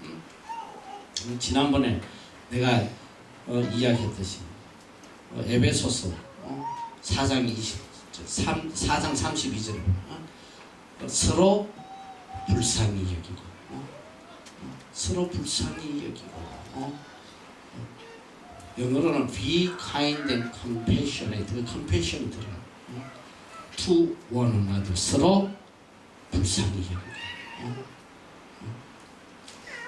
어떻게 불쌍히 여겼냐면 forgiving each other. 서로 용서하기를. 어떻게 용서하냐? just as in God, just as in God, Christ forgave you. 하나님 안에서 in Christ God forgave you. 그리스도 안에서 하나님께서 너희를 용서하신 같이 서로를 불쌍히 여기고 이 말씀 한마디면 다 해결돼. 하나님이 우리를 불쌍히 여긴 것처럼 우리도 형제 자매를 불쌍히 여기고 예수님은 그걸 가르쳐. 이게 예수님 사상. 그러니까 예수님이 이 땅에 오신 이유도 죄인들을 불쌍히 여겼어요. 죄인들이 우리가 형벌 받는 게 너무 불쌍해서 찾아오신 거예요. 그래서 세리와 창녀들을 특별히 더 사랑했어요. 불쌍히 여기서 병든 자를 특별히 더 사랑하시고 그들의 아픔이 바로 주님의 아픔이었기 때문에 그래서 여러분이 신앙생활 하면서 정말 가져야 될 마음이 뭐냐면 긍휼한 마음이야. 그런데 우리 아이들 중에도 너무 율법적인 아이들이 많아. 여러분뿐 아니라 그리스도인들 중에 율법적인 사람이 너무 많아. 긍휼은 없고 율법. 내가 젊었을 때 한 교회 참 그 진리를 가르치는 교회가 있어서 정말 열심히 다녔는데 그 교회에 한 가지 문제가 천국 복음 가르치고 하나님 무슨 소리 같이 하는데 그 교회에 한 가지 문제가 뭐냐? 긍휼이 없는 거야. 정말 충격적이야. 그런 교회가 없어. 무조건 서로 정죄하는 거야. 정죄. 조금만 어긋나면 아니 어떻게 법을 어기냐고 정죄하고 서로 고자질하고 막 맨날. 여러분 그건 절대 안 되는 거야. 긍휼이 있어야 돼. 긍휼은 뭐냐면 사랑 중에 가장 귀한 부분이 긍휼이라는 말이죠. 불쌍히 불쌍히 그리스도께서 우리를 하나님께서 우리를 그리스도 안에서 불쌍히 여긴 것 같이 불쌍히 여겨라. 그게 계속 나오는 예수님의 사상이야. 강림. 넘어가서 자 혈루증 걸린 여인을 고치시고 회당장 야이로의 딸을 고쳐요. 이 혈루증 여자에 대한 것들이 참 감동적인 건데 이 여자가 오랜 시간 동안 자기 모든 재산을 다 탕진해도 못 고치는데 예수님이 지나가는데 이분은 고칠 것이다. 근데 감히 가까이 가지를 못하고 옷가에 옷자락만 만져도 내가 이 혈류병이 나을 거라는 믿음이 있었어요. 그런데 옷자락을 만지고 바로 병이 나은 거야. 그 믿음대로 된 거야. 믿음대로. 믿음대로. 여기 봐. 예수님께서 항상 병고침을 받은 사람에게 하시는 이야기가 예수께서 이러시되 딸아 내 믿음이 너를 구원하였으니 평안히 가라. 믿음대로 된다. 여러분들이 앞으로 인생을 어떻게 살아갈 건지는 여러분 믿음에 따라 되는 거예요. 내 믿음대로 될 것이다. 믿음대로 되는 거야. 넘어가서 다 믿음대로 돼요. 왜 안 나오는 거야 믿음? 어디까지는 자 이러겠다.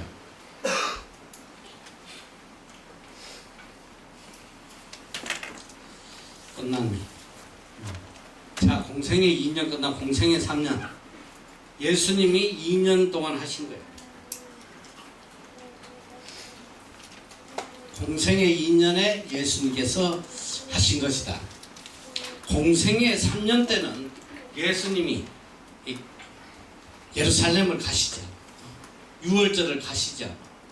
이 공생의 3년 때가 제일 중요한 때야. 제일 중요한 때인데 이제 예수님의 죽음이 임박하니까 십자가의 죽음이 임박하니까 본격적으로 이제 제자 훈련을 하시는 거예요. 제자 훈련을 시키시는데 시간이 없잖아. 6월절 왔다 갔다 하실 시간이 없으니까 집중적으로 예수님의 제자들을 훈련시켜요.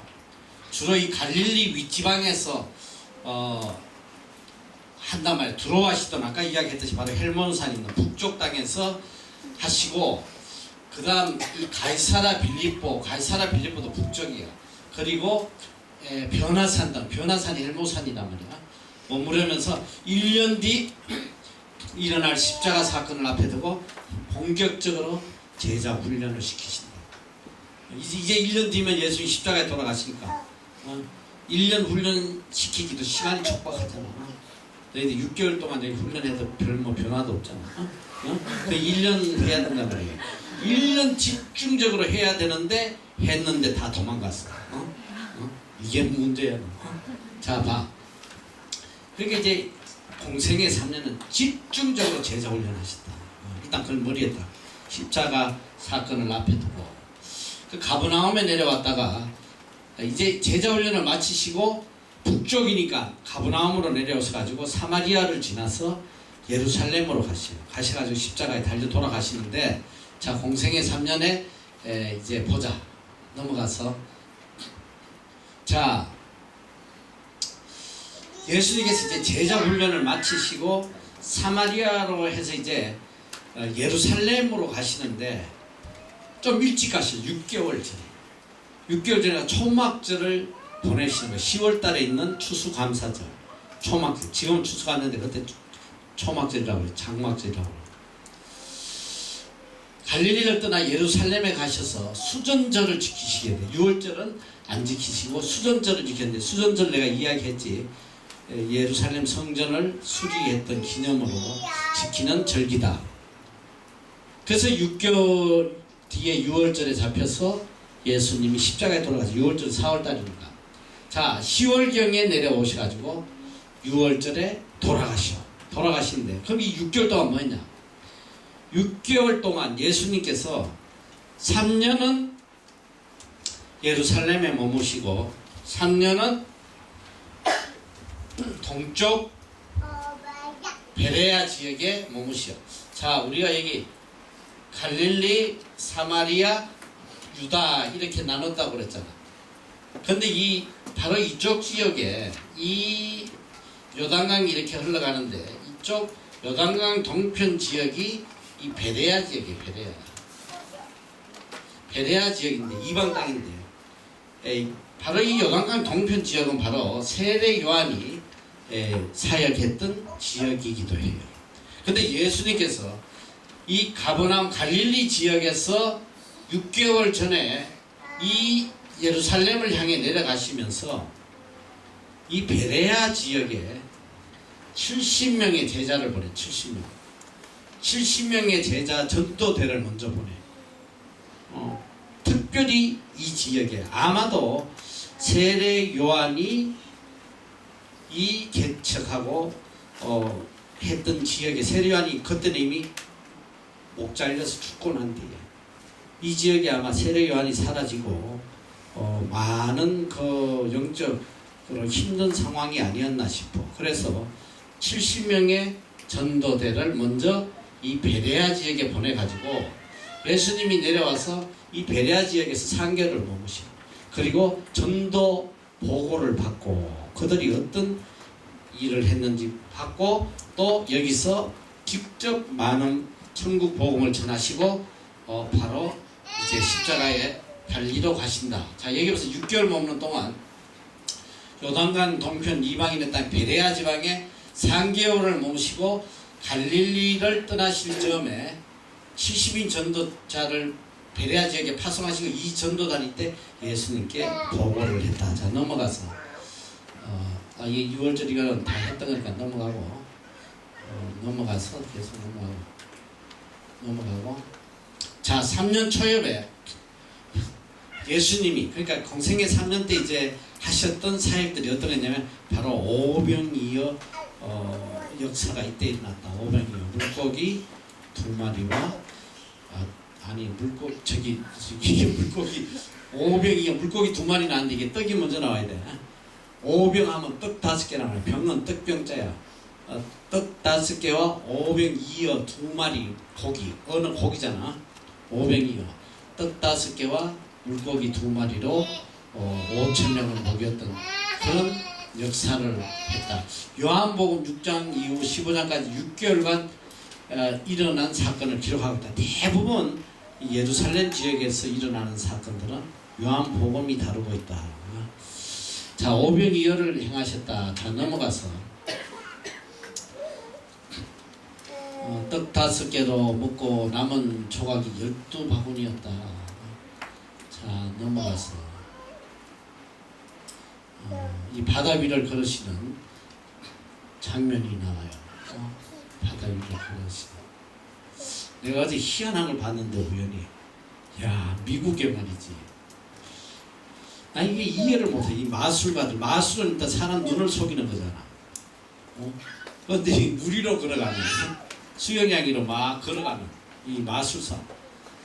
그 더 충격적인 거는 정말 충격적이야. 나 지금 이해를 못해서. 카메라를 어떻게 걸지? 한쪽에 이 공원에 한 남자를 의자 위에 눕혀놓고 바로 옆에는 여자를 눕혔어. 그럼 많은 사람들 구경하고 있어. 이렇게 카메라로 찍으면서 구경하는데 딱 하더니 이러더니 몸이 반을 딱 잘라져. 다리가 딱 분리돼요. 몸통만 움직이는 거예요. 여자 잔디밭이지만 그 이쪽 남자가 딱 하니까 반이 잘라져. 그래서 몸통을 들어가지고 여자 몸통을 갖다 남자 다리에다 딱 붙여. 그리고 남자 몸통 여자 다리에 딱 붙여. 그래서 둘 다 딱 일어 세워. 둘 다 일어나가지고 걸어다니면서 내 다리 막 이러는데 마술사는 걸어가는 막 구경하는 사람이 막 기절하고 막 난리가 났어. 나 그 이해가 안 돼. 그게 마술가 눈을 속이는 건데 도저히 이해가 안 가더라고. 희한해. 어떻게 그런 마술이 눈을 그렇게 속이는지. 그리고 거기 보니까 물이로 막 걸어다니고 수영장이로 막 걸어다니고 참 재밌는 게 많아. 근데 그건 다 마술이란 말이야. 눈을 속이는 거야. 그건 진짜 아니고. 너무 웃기네. 비행기가 없어져. 비행기 천으로 덮어놓고는 막 이런 거 없어져 버려. 천 거두니까 비행기가 어디 가냐. 더 재밌는 거는 차를 말이지. 리무진을 갖다 놓고 천을 덮어놓고 했더니 리무진은 어디 가고 티코가 있어. 뭐 하여간 별 희한한 게 다 있는데 너무 웃기는 거야. 근데 그런 걸 현혹되면 안 돼. 그냥 전부 다 눈을 속이는 거야. 사람은 어떻게 속이는지 난 모르겠는데 어쨌든 속여요. 자, 예수님이 바다 위로 걸어가셨다. 여기서 이제 말씀하시는 것이 베드로가 그냥 물 위로 갖다 빠져가지고 막 살려달라 아우성치는 내용이나. 그런지 예수님 책망하시잖아요. 왜 믿음이 없냐? 자, 넘어가서 여기 가다 빠지잖아. 가라사대 믿음이 적은 자요. 왜 의심하느냐? 믿음이 있으면 물에 안 빠지는 거야. 그러니까 예수님은 계속 강조한 게 절대적 믿음. 절대적 믿음을 강조하는 거야. 자, 넘어가서 여기 또 장로의 유전에 대하여 이 예수님 당시에 제일 큰 문제가 뭐였냐면 바리새인들은 생명처럼 그들이 지키는 게 유전이야. 유전. 이게 뭐냐? 자, 여기 봤어. 이에 바리새인들이 서기관들이 예수께 묻자 어찌하여 당신의 제자들은 장로들의 유전을 준행치 아니하고 부정한 손으로 떡을 먹나니까. 이 유전이 뭐냐면 영어로 트레디션이야. 전통이라는 거야. 전통. 왜 내려오던 구약 시대부터 내려오던 이런 전통을 안 지키느냐? 떡을 먹기 전에 손을 닦아야 되는 게 전통인데 왜 안 씻느냐? 막 비난할 때에 예수님께서 책망하시고 뭐라 책망해? 외식한다고. 외식하는 자여 이 백성이 입술로는 나를 존경하되 마음은 내게서 멀더라. 마음은 하나도 없으면서 형식만 가지는 거야. 너희들이 지금 신앙생활 하는데 굉장히 방해되는 게 뭐냐면 유전이야. 유전. 전통. 너희 잘 들어. 지금 우리나라에 가장 충격적인 유전이 하나 있어. 전통. 우리 신앙을 다 파괴시키는. 내가 너희들한테 이야기했는지 모르겠어. 내가 제사에 대해서 이야기했나? 안 했지. 제사가 트레디션이야. 전통이야. 근데 지금 여기 유대인의 전통은 이방신에 대한 전통이 아니야. 하나님을 섬겨왔던 모세의 율법을 따라 지켜왔던 전통, 형식, 모든 형식을 이야기하는데 그거는 주님이 여기서 책망한 거는 이 전통은 있는데 마음이 없단 말이야. 형식만 있고 내용은 없어. 그러니까 이게 바리새인의 상징하냐 외식하는 자들아. 전통은 다 지켜, 율법은 다 지켜. 그런데 하나님을 진정으로 사랑하는 마음이 없어. 그런데 지금 우리나라의 전통이 바로 제사인데 이거는 이방인에 대한 전통이야. 유전이야. 이방인에 대한. 하나님에 대한 유전이 아니고 이방인에 대한 거야.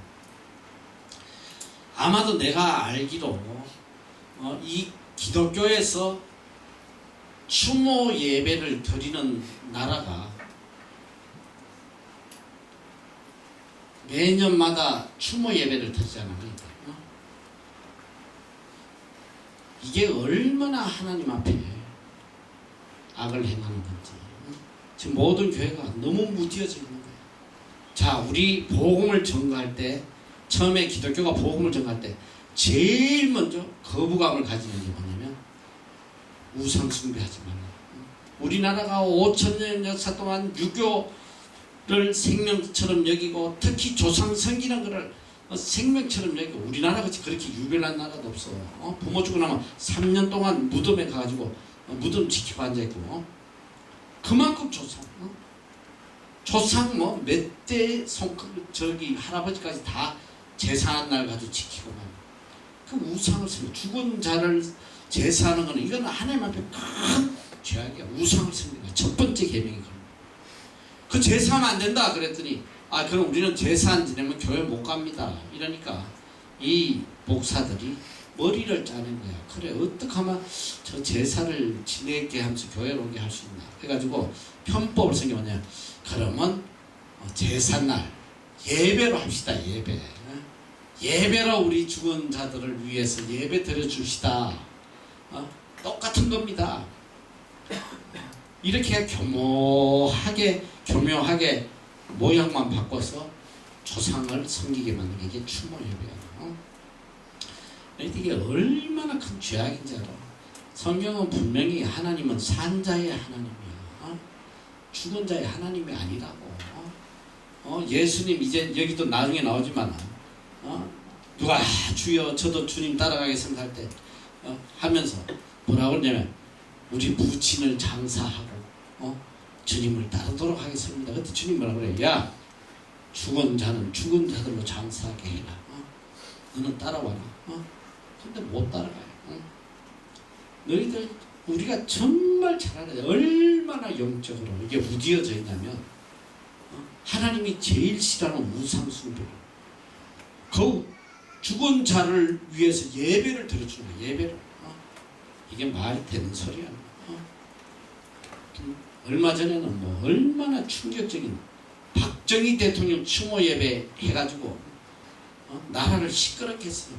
내노라는 목사들이 다 모여가지고 강단에다가 박정희 초상화 대빵만하게 걸어놓고 박정희를 찬양하고 박정희를 위해서 기도하는 거야. 그 사람 믿지 않는 사람 불교 신자야.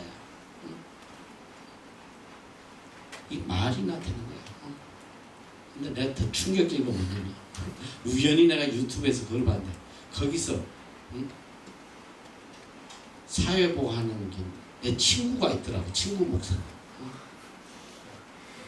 너무 충격을 받아요. 정말 오직 하나님밖에 모르고 같이 젊을 때 신앙생활하고 미국 가서 뭐 박사학위 받고 아주 변질돼가지고 그걸 보고는 그리고 뭐 시를 찍어가지고 님은 웃자고 저짜고 하면서 박정희를 찬양한 시를 얻더라고.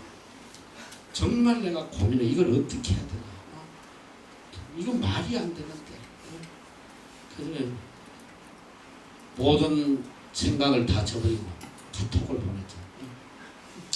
당신 내가 아는 그 목사가 맞냐. 어떻게 하나님이 제일 미워하는 우상을 하나님 강단에 사진을 걸어놓고 이 짓거리를 할 수 있나. 그래서 이스라엘 민족이 바알과 아세라 앞에 제사드리다 멸망한 바로 그 모습을 보는 것 같아요. 당장 회개해라. 그걸 보냈어. 근데 희한하게 카톡에 2개가 있더라고. 주소가. 이거 2군데 다 보냈어. 혹시나 못 보고 2군데 다 보냈는데 지금 한 3년이 지났는데 아직까지 답변이 없어. 이게 얼마나 충격적이냐. 아무리 영적으로 그 친구하고 어릴 때 같이 새벽 기도 다니는 청년 때 성경 백독한 청년이거든. 정말 훈련을 나보다 수십 배나 더 열심히 신앙훈련 받은 사람. 미국 가서 박사학위까지 받았다. 그래서 큰 교회 훈련 받아가지고 하는. 난 사람 그렇게까지 변질된다는 나는 상상을 못했어. 상상을 못하겠다. 어떻게 그렇게까지 변질돼. 여러분 잘 알아야 되나. 이 바리새인이 멸망한 게 유전 때문에 뭐야. 유전. 전통. 유전 때문에 예수님을 받아들이지를 못해. 너희 왜 예수라는 사람 말이 안식일을 밀밭 가가지고 따먹고 말이지. 제자들하고 안식일에 병 고치고 이게 다 유전. 안 맞는 거야. 왜 손 씻어야 되는데 손 안 씻고. 예수님 그래서 그래. 야 사람의 입으로 들어가는 것은 더러운 것이 없어. 입 밖으로 나오는 것이 다 더러워요. 음란과 더러움과 시기와 질투와 이런 악한 것들이 다 안에서 밖으로 나오는 거다. 책망하시는 거야. 여러분 정말 잘 알아야 돼. 너희들 지금 이 유전 때문에 복음이 안 들어가는 거야. 다 파괴시켜요. 내가 지금 추도 예배 이게 우상 숭배라 그러면 욕할 인간들 많겠지. 그래도 내가 인터넷 보면 또 추도 예배하면 큰일 난다고 막 우상 숭배라 그러는 사람들 좀 있더라고. 난 뭐 누군지 모르겠는데. 이거는 뭐 누가 이야기하고 안 하고 성경이 너무나 명백하게 알려주고 있잖아. 그거는 이방 종교의 유전이란 말이야. 이방. 유교를 섬기는 인간들의 유전이야, 유전. 그걸 갖다가 기독교에 들여와가지고 하나님의 제일 되는 계명 우상 섬기지 말라는데 그걸 가지고 하나님의 이름을 빌려가지고 그것도 누구를 죽은 자를 위해서 누구의 이름을 빌리는 거야? 하나님의 이름을 빌리는 거야. 하나님 우리 조상들 극락세계에서 좀 평안히 잠들게 평안히 살게 해주세요. 하나님 보고 그거 해달라는 거야. 믿지도 않고 죽은 이 하나님과 원수된 자들을 평안하게 하늘나라에서 잘 살게 해달라고 예배드리고 물론 뭐 믿었던 조상들도 있겠지 물론. 하나님은 죽은 자의 하나님이 아니야. 죽은 자를 위해서 예배를 드린다는 거 이거는 있을 수가 없는 거야. 이건 있을 수가 없는 거야. 여기 나오잖아요. 이 유전. 바리새인들이 유전 때문에 멸망하는 거야. 이거 다. 자 넘어가서. 사람의 계명으로 교훈을 삼아 가르친다. 사람의 계명, 하나님의 계명이 아니야. 사람의 계명을 교훈으로 가르쳐가지고 나를 헛되이 경배한다. 하나님을 헛되게 경배하는 거야. 너희가 하나님의 계명은 버리고 사람의 유전을 지키느니라. 이거란 말이야. 이 추모하는 게 하나님의 계명, 우상숭배하지 않는 걸 버리고 사람의 유전을 지키는 거야. 이게 얼마나 잘못된 거야. 자, 이게 시간이 없으니까 일단 넘어가고 여러분들 잘 알아야 돼. 자, 여기 예수님이 하시잖아요. 무엇이든지 밖에서 들어가는 것이 능히 사람을 더럽게 하지 못한다. 손을 씻든 안 씻든 그게 무슨 사람의 정결과 거룩함에 무슨 상관이냐. 그런 거 중요하지 않아. 더러우면 어때? 하나도 중요하지. 이는 마음에 들어가지 않냐고 배에 들어가 뒤로 나감이라 하심으로 모든 신부를 깨끗하다 하신다. 또 가라사대 사람에게서 나오는 그것이 사람을 더럽게 한다. 사람에게서 나온다. 사람의 마음에서 나오는 악한 생각, 음란, 도적질, 살인, 간음, 탐욕, 악도, 속임, 음탕, 홀기누, 해방, 교만, 강편이 이 모든 악한 것이 다 속에서 나와서 사람을 더럽게 한다. 속에서 나오는 것들이 다 사람을 악하게 하는 거예요. 넘어가서 자 여기서 이제 수로보니게 여인의 믿음 이 대단한 믿음 이방 여인이 와서 예수님에게 어떻게든 자기 딸을 귀신 들린 딸을 고쳐 달라고 이제 하는데 딸에게 귀신 쫓아주시기를 계속 강구해요. 주님 앞에 계속 강구하는데 충격적인 장면. 예수님이 그렇게 강구하면 들어주셔야 되잖아. 그런데 여기서는 충격적인 거야. 들어주는 게 아니라 예수님께서 이 여자한테 무한 엄청난 민망을 줘요. 상처를 줘요. 이렇게 이야기하죠. 자녀로 먼저 배불리 먹게 할지니 자녀의 떡을 취하여 개들에게 던짐이 마땅치 아니하다. 야 내가 자녀들에게 먹여야지 왜 개들에게 주냐.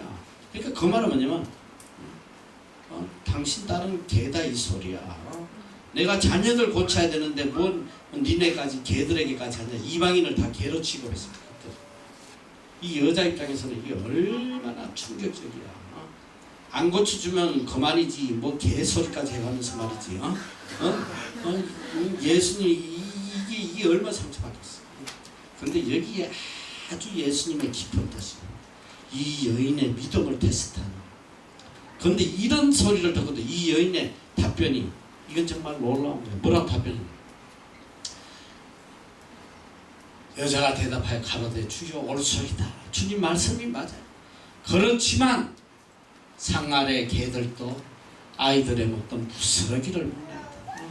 그 부스러기 은혜라도 나에게 좀 베풀어 주세요. 주님 아니면 우리 딸은 도저히 살 길이 없어요. 주님 도와주세요. 부스러기 은혜라도 주세요.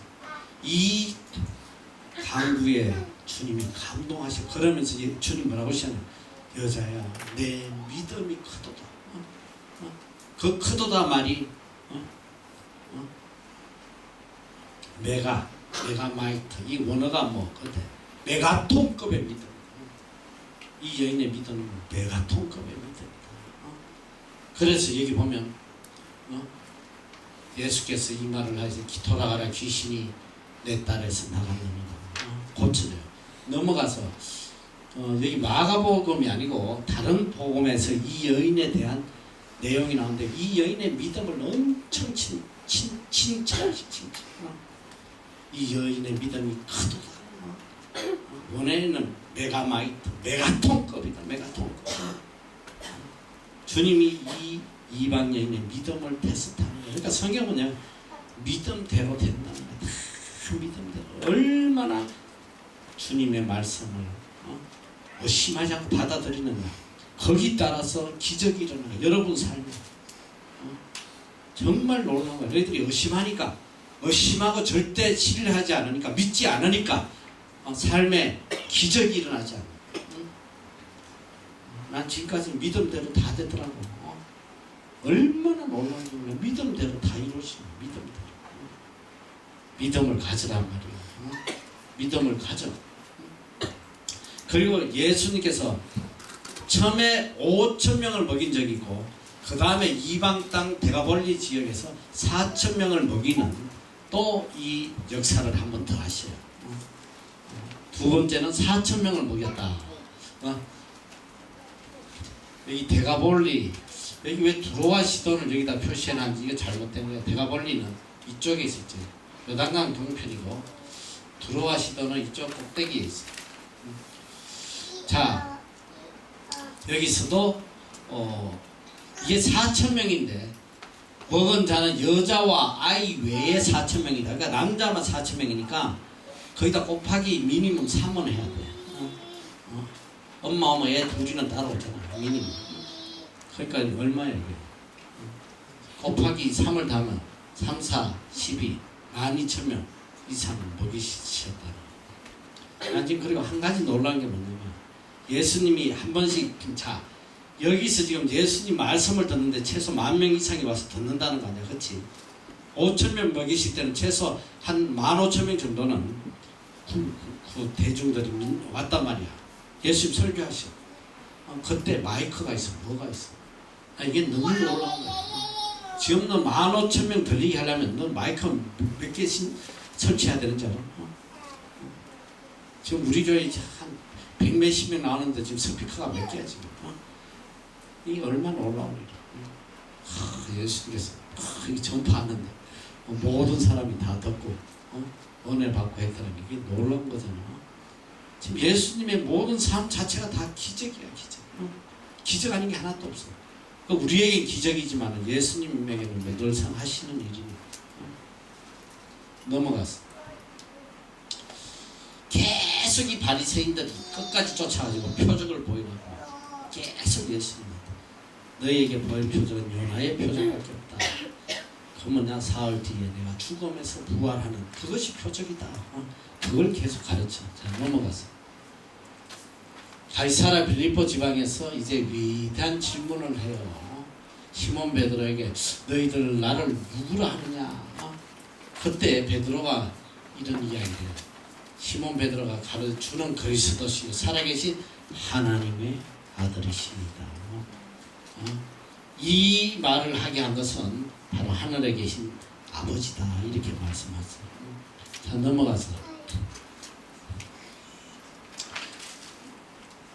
넘어가서 시간에서 넘어가고 자 예수님께서 제자들에게 이 말씀을 하세요.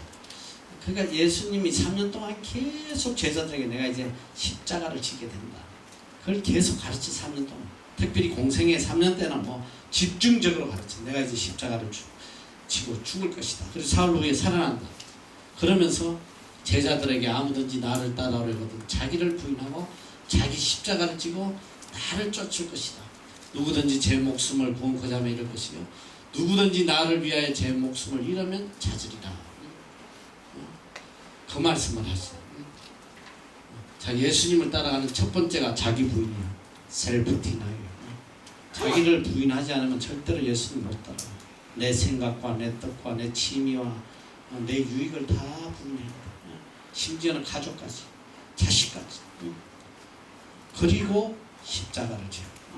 주님의 십자가를 지고 쫓아라. 나를 쫓아라. 주님은 우리의 이걸 요구하시는 거예요. 자기를 부인하고 십자가를 지고 나를 쫓으라. 근데 어느 누구도 자기 부인 안 하려고 그러지. 자기 뜻을 이루려고 그러지. 누가 부인하려고 그러지. 누가 또 십자가 지려고 그래. 영광만 받으려고 그러지. 이게 지금 복음이 아니란 말이야. 교회 가서 뭐 예수 믿고 축복받고 뭐 만사 형통하고 이건 복음이 아니야. 복음. 쓰레기. 복음은 자기를 부인하고 십자가를 지고 주님을 쫓는 것이 복음이다. 목숨을 내놓으라 이거. 목숨을 자기 목숨을 내놓고 따라와라. 자, 넘어가서 이제 변화산 사건이 나와요. 이게 굉장히 중요한 사건인데, 이 헬몬산에 예수님께서 베드로와 요한, 야고보를 데려, 예수님의 수제자가 12명 중에 수제자가 베드로, 요한, 야고보예요. 항상 베드로, 요한, 야고보를 데리고 다니죠. 나머지 9명은 산 밑에서 기다리게 하고 이 3명만 데리고 올라가세요. 이 성경을 보면 그런 장면이 참 많이 나와요. 이 3명만 데리고 가시는 경우가 참 많아. 수제자인 것 같아요. 아마 간사 정도 되나 봐. 간사. 자, 데리고 가는데 이 변화산은 왜 변화산? 헬몬산이 변화산이라 부르는, 거기서 변화가 되는 거야. 사람의 모습이 어떻게 변화되냐. 기도할 때 용모가 변화되고 그 옷이 휘어져 광채가 나더라. 문득 두 사람이 예수와 함께 말하는데, 이는 모세와 엘리야가 나타나서 예수님과 함께 이야기, 영광 중에 나타나서 장차 예수께서 예루살렘에 별시하실 것을, 십자가에 돌아가실 것을 이제 이야기하는데, 막 그 이야기를 하는데 이 중요한 순간에 베드로가 뭐 했냐? 졸았다 이 소리야. 졸고 앉아 있어서. 근데 얼마나 재밌나 봐. 베드로와 함께 있는 자들이 고나에 졸다가, 아마 이 세 놈이 다 좋은 것 같아. 산에 올라가느라고 힘들어가지고 졸다가 깨어서 예수의 영광과 및 함께 선 두 사람을 보더니 두 사람이 거기 있는 거야. 두 사람이 떠날 때에 베드로가 여짜오되, 주여, 우리가 여기 있는 게 좋으니까 우리가 초막셋을 짓되 하나는 주를 위하여, 하나는 모세를 위하여, 하나는 엘리야를 위하여 하사이다 하되, 자기의 하는 말을 자기도 알지 못하더라. 이게 헛소리하고 있는 거야. 지가 뭔 소리 하는지도 몰라. 자다 깨가지고. 이게 얼마나 웃기는 애들이. 재밌어. 그때 구름 속에서 소리가 나서, 이는 나의 아들 곧 택함을 받은 자니 너희는 저의 말을 들으라 하고 소리가 그치매 오직 예수만 보이시더라. 제자들이 잠잠하여 그 본 것을 무엇이든지 그때는 아무에게도 이러지 아니하니라. 자, 넘어가서 벌써 잠깐만 여기 보면 영광 중에 이제 예수님께서 별세한다. 예수님께서 이제 곧 십자가에 돌아간다는 걸 계속 이야기해 주는데, 이 제자들이 졸고 앉아가지고 듣지도 못하고 헛소리하는 거. 자, 넘어가서 산에 내려왔을 때 이제 제자들이 그냥 귀신 들린 애들, 귀신을 쫓는 능력을 주셨다고 그랬잖아요. 처음에 제자를 세울 때 귀신을 쫓는 능력을 주셨는데도 애 하나 귀신 들린 거를 그냥 9명이 붙어가지고 암만 쫓아내도 안 나가는 거야, 귀신이. 그 찔찔 매는 장면이 나와요. 그러니까 주님이 오셔가지고 가라사대, 믿음이 없는 세대요. 내가 얼마나 너희와 함께 있으면 얼마나 너희를 참으리요. 그를 내게로 데려오라. 주님이 쫓아주시는 장면이 나와요. 그 제자들이 믿음이 없었는 거야. 그런 믿음이 없어서 넘어가. 자, 넘어가서 귀신 쫓아내는 장면. 자, 넘어가서 그리고 이 제자들이 이제 갈릴리로 돌아오는 길에 제자 간에 큰 다툼이 있었다. 지금 예수님이 지금 변화산 헬몬산에서 내려서 이제 갈릴리로 오시는데, 갈릴리의 이 변화산에서 이미 예수님이 별세해서 십자가에 돌아갈 걸 교육받고도 말이지, 내려오면서 무슨 짓거리 하냐면 서로 다투는 거야. 누가 크냐, 누가 한 자리 할 거냐, 네가 내무부 장관을 하냐, 내가 국방부 장관을 하냐, 서로 다투는 이런 장면이 나와요. 그때 예수님께서 첫째가 되고자 하면 무사람의 끝이 되면 무사람을 섬기는 자가 돼야 된다. 섬기는 자로 살아라 말씀하세요. 넘어가서 천국에 제자들이, 천국에는 누가 큰 사람입니까? 이럴 때 예수님께서 어린아이를 하나 세워서 어린아이 같이 자기를 낮추는 자가 천국의 큰 자다. 그 이야기 했어요. 그리고 그 다음에 한 마리 잃은 양을 위해서 99마리 양을 두고 찾아가는 이 목자의 심정을 가르쳐. 너희가 한 영혼을 위해서 이렇게 해야 된다. 그걸 가르쳐. 자, 넘어가서 용서에 대해서 몇 번 용서를 해줘야 되냐. 1만 달란트하고 100데나리온을 통해서 용서해라. 우리가 하나님으로 받던 무한한 용서를 가지고 형제 자매들을 용서해라. 자, 넘어가서 이제 집중적으로 갈릴리에서 제자 훈련을 시켜요. 이제 십자가에 달리실 날이 멀지 않았기 때문에 집중적으로 이제 하는데, 이제 목자에 대해서 참 목자가 어떤 사람인지 거기에 대해서 가르치고 있어. 참 목자. 그러니까 지금 이제 예수님께서 이제 하늘나라로 올라가시고 나면 이 제자들이 목자가 돼서 양들을 돌봐야 되잖아. 그래서 이 참 목자에 대해서 계속 말씀을 하세요. 여기 보면 참 목자는 뭐냐? 이 거짓 목자는 절도요 강도, 이 도둑놈들이, 거짓 목자들이 와서 양들을 잡아먹는, 그 이야기를 비유적으로 다 말씀하세요. 그리고 가짜 양들은 다 양을 놔두고 도망간다. 자, 넘어가서, 자, 이제 가버나움에 오셨다가 초막절을 지키시기 위해서 사마리아를 지나가지고 예루살렘에 갔어요. 요한복음 7장 14절, 이미 명절의 중간이 되어 예수께서 성전에 올라가서 가르치셨다. 십자가를 지러 이제 가시는데 유다 지역에서 이제 6개월 정도 머무시는데 3개월은 예루살렘, 3개월은 베레아 지방에서 머무셨다. 자, 넘어가서 얼마나 남았어? 그 뒤에 꽤 남았지. 이 굉장히 많이 남았어. 뒤에 참 십자가 지시고 하면 굉장히 많아. 오늘은 여기까지만 시간이 돼서 하고, 요 잘 표시해놔. 다음 주에, 다음 시간에 사마리아 통과해서 지나가시는 장면입니다. 자, 기도하고 마치도록 하겠습니다.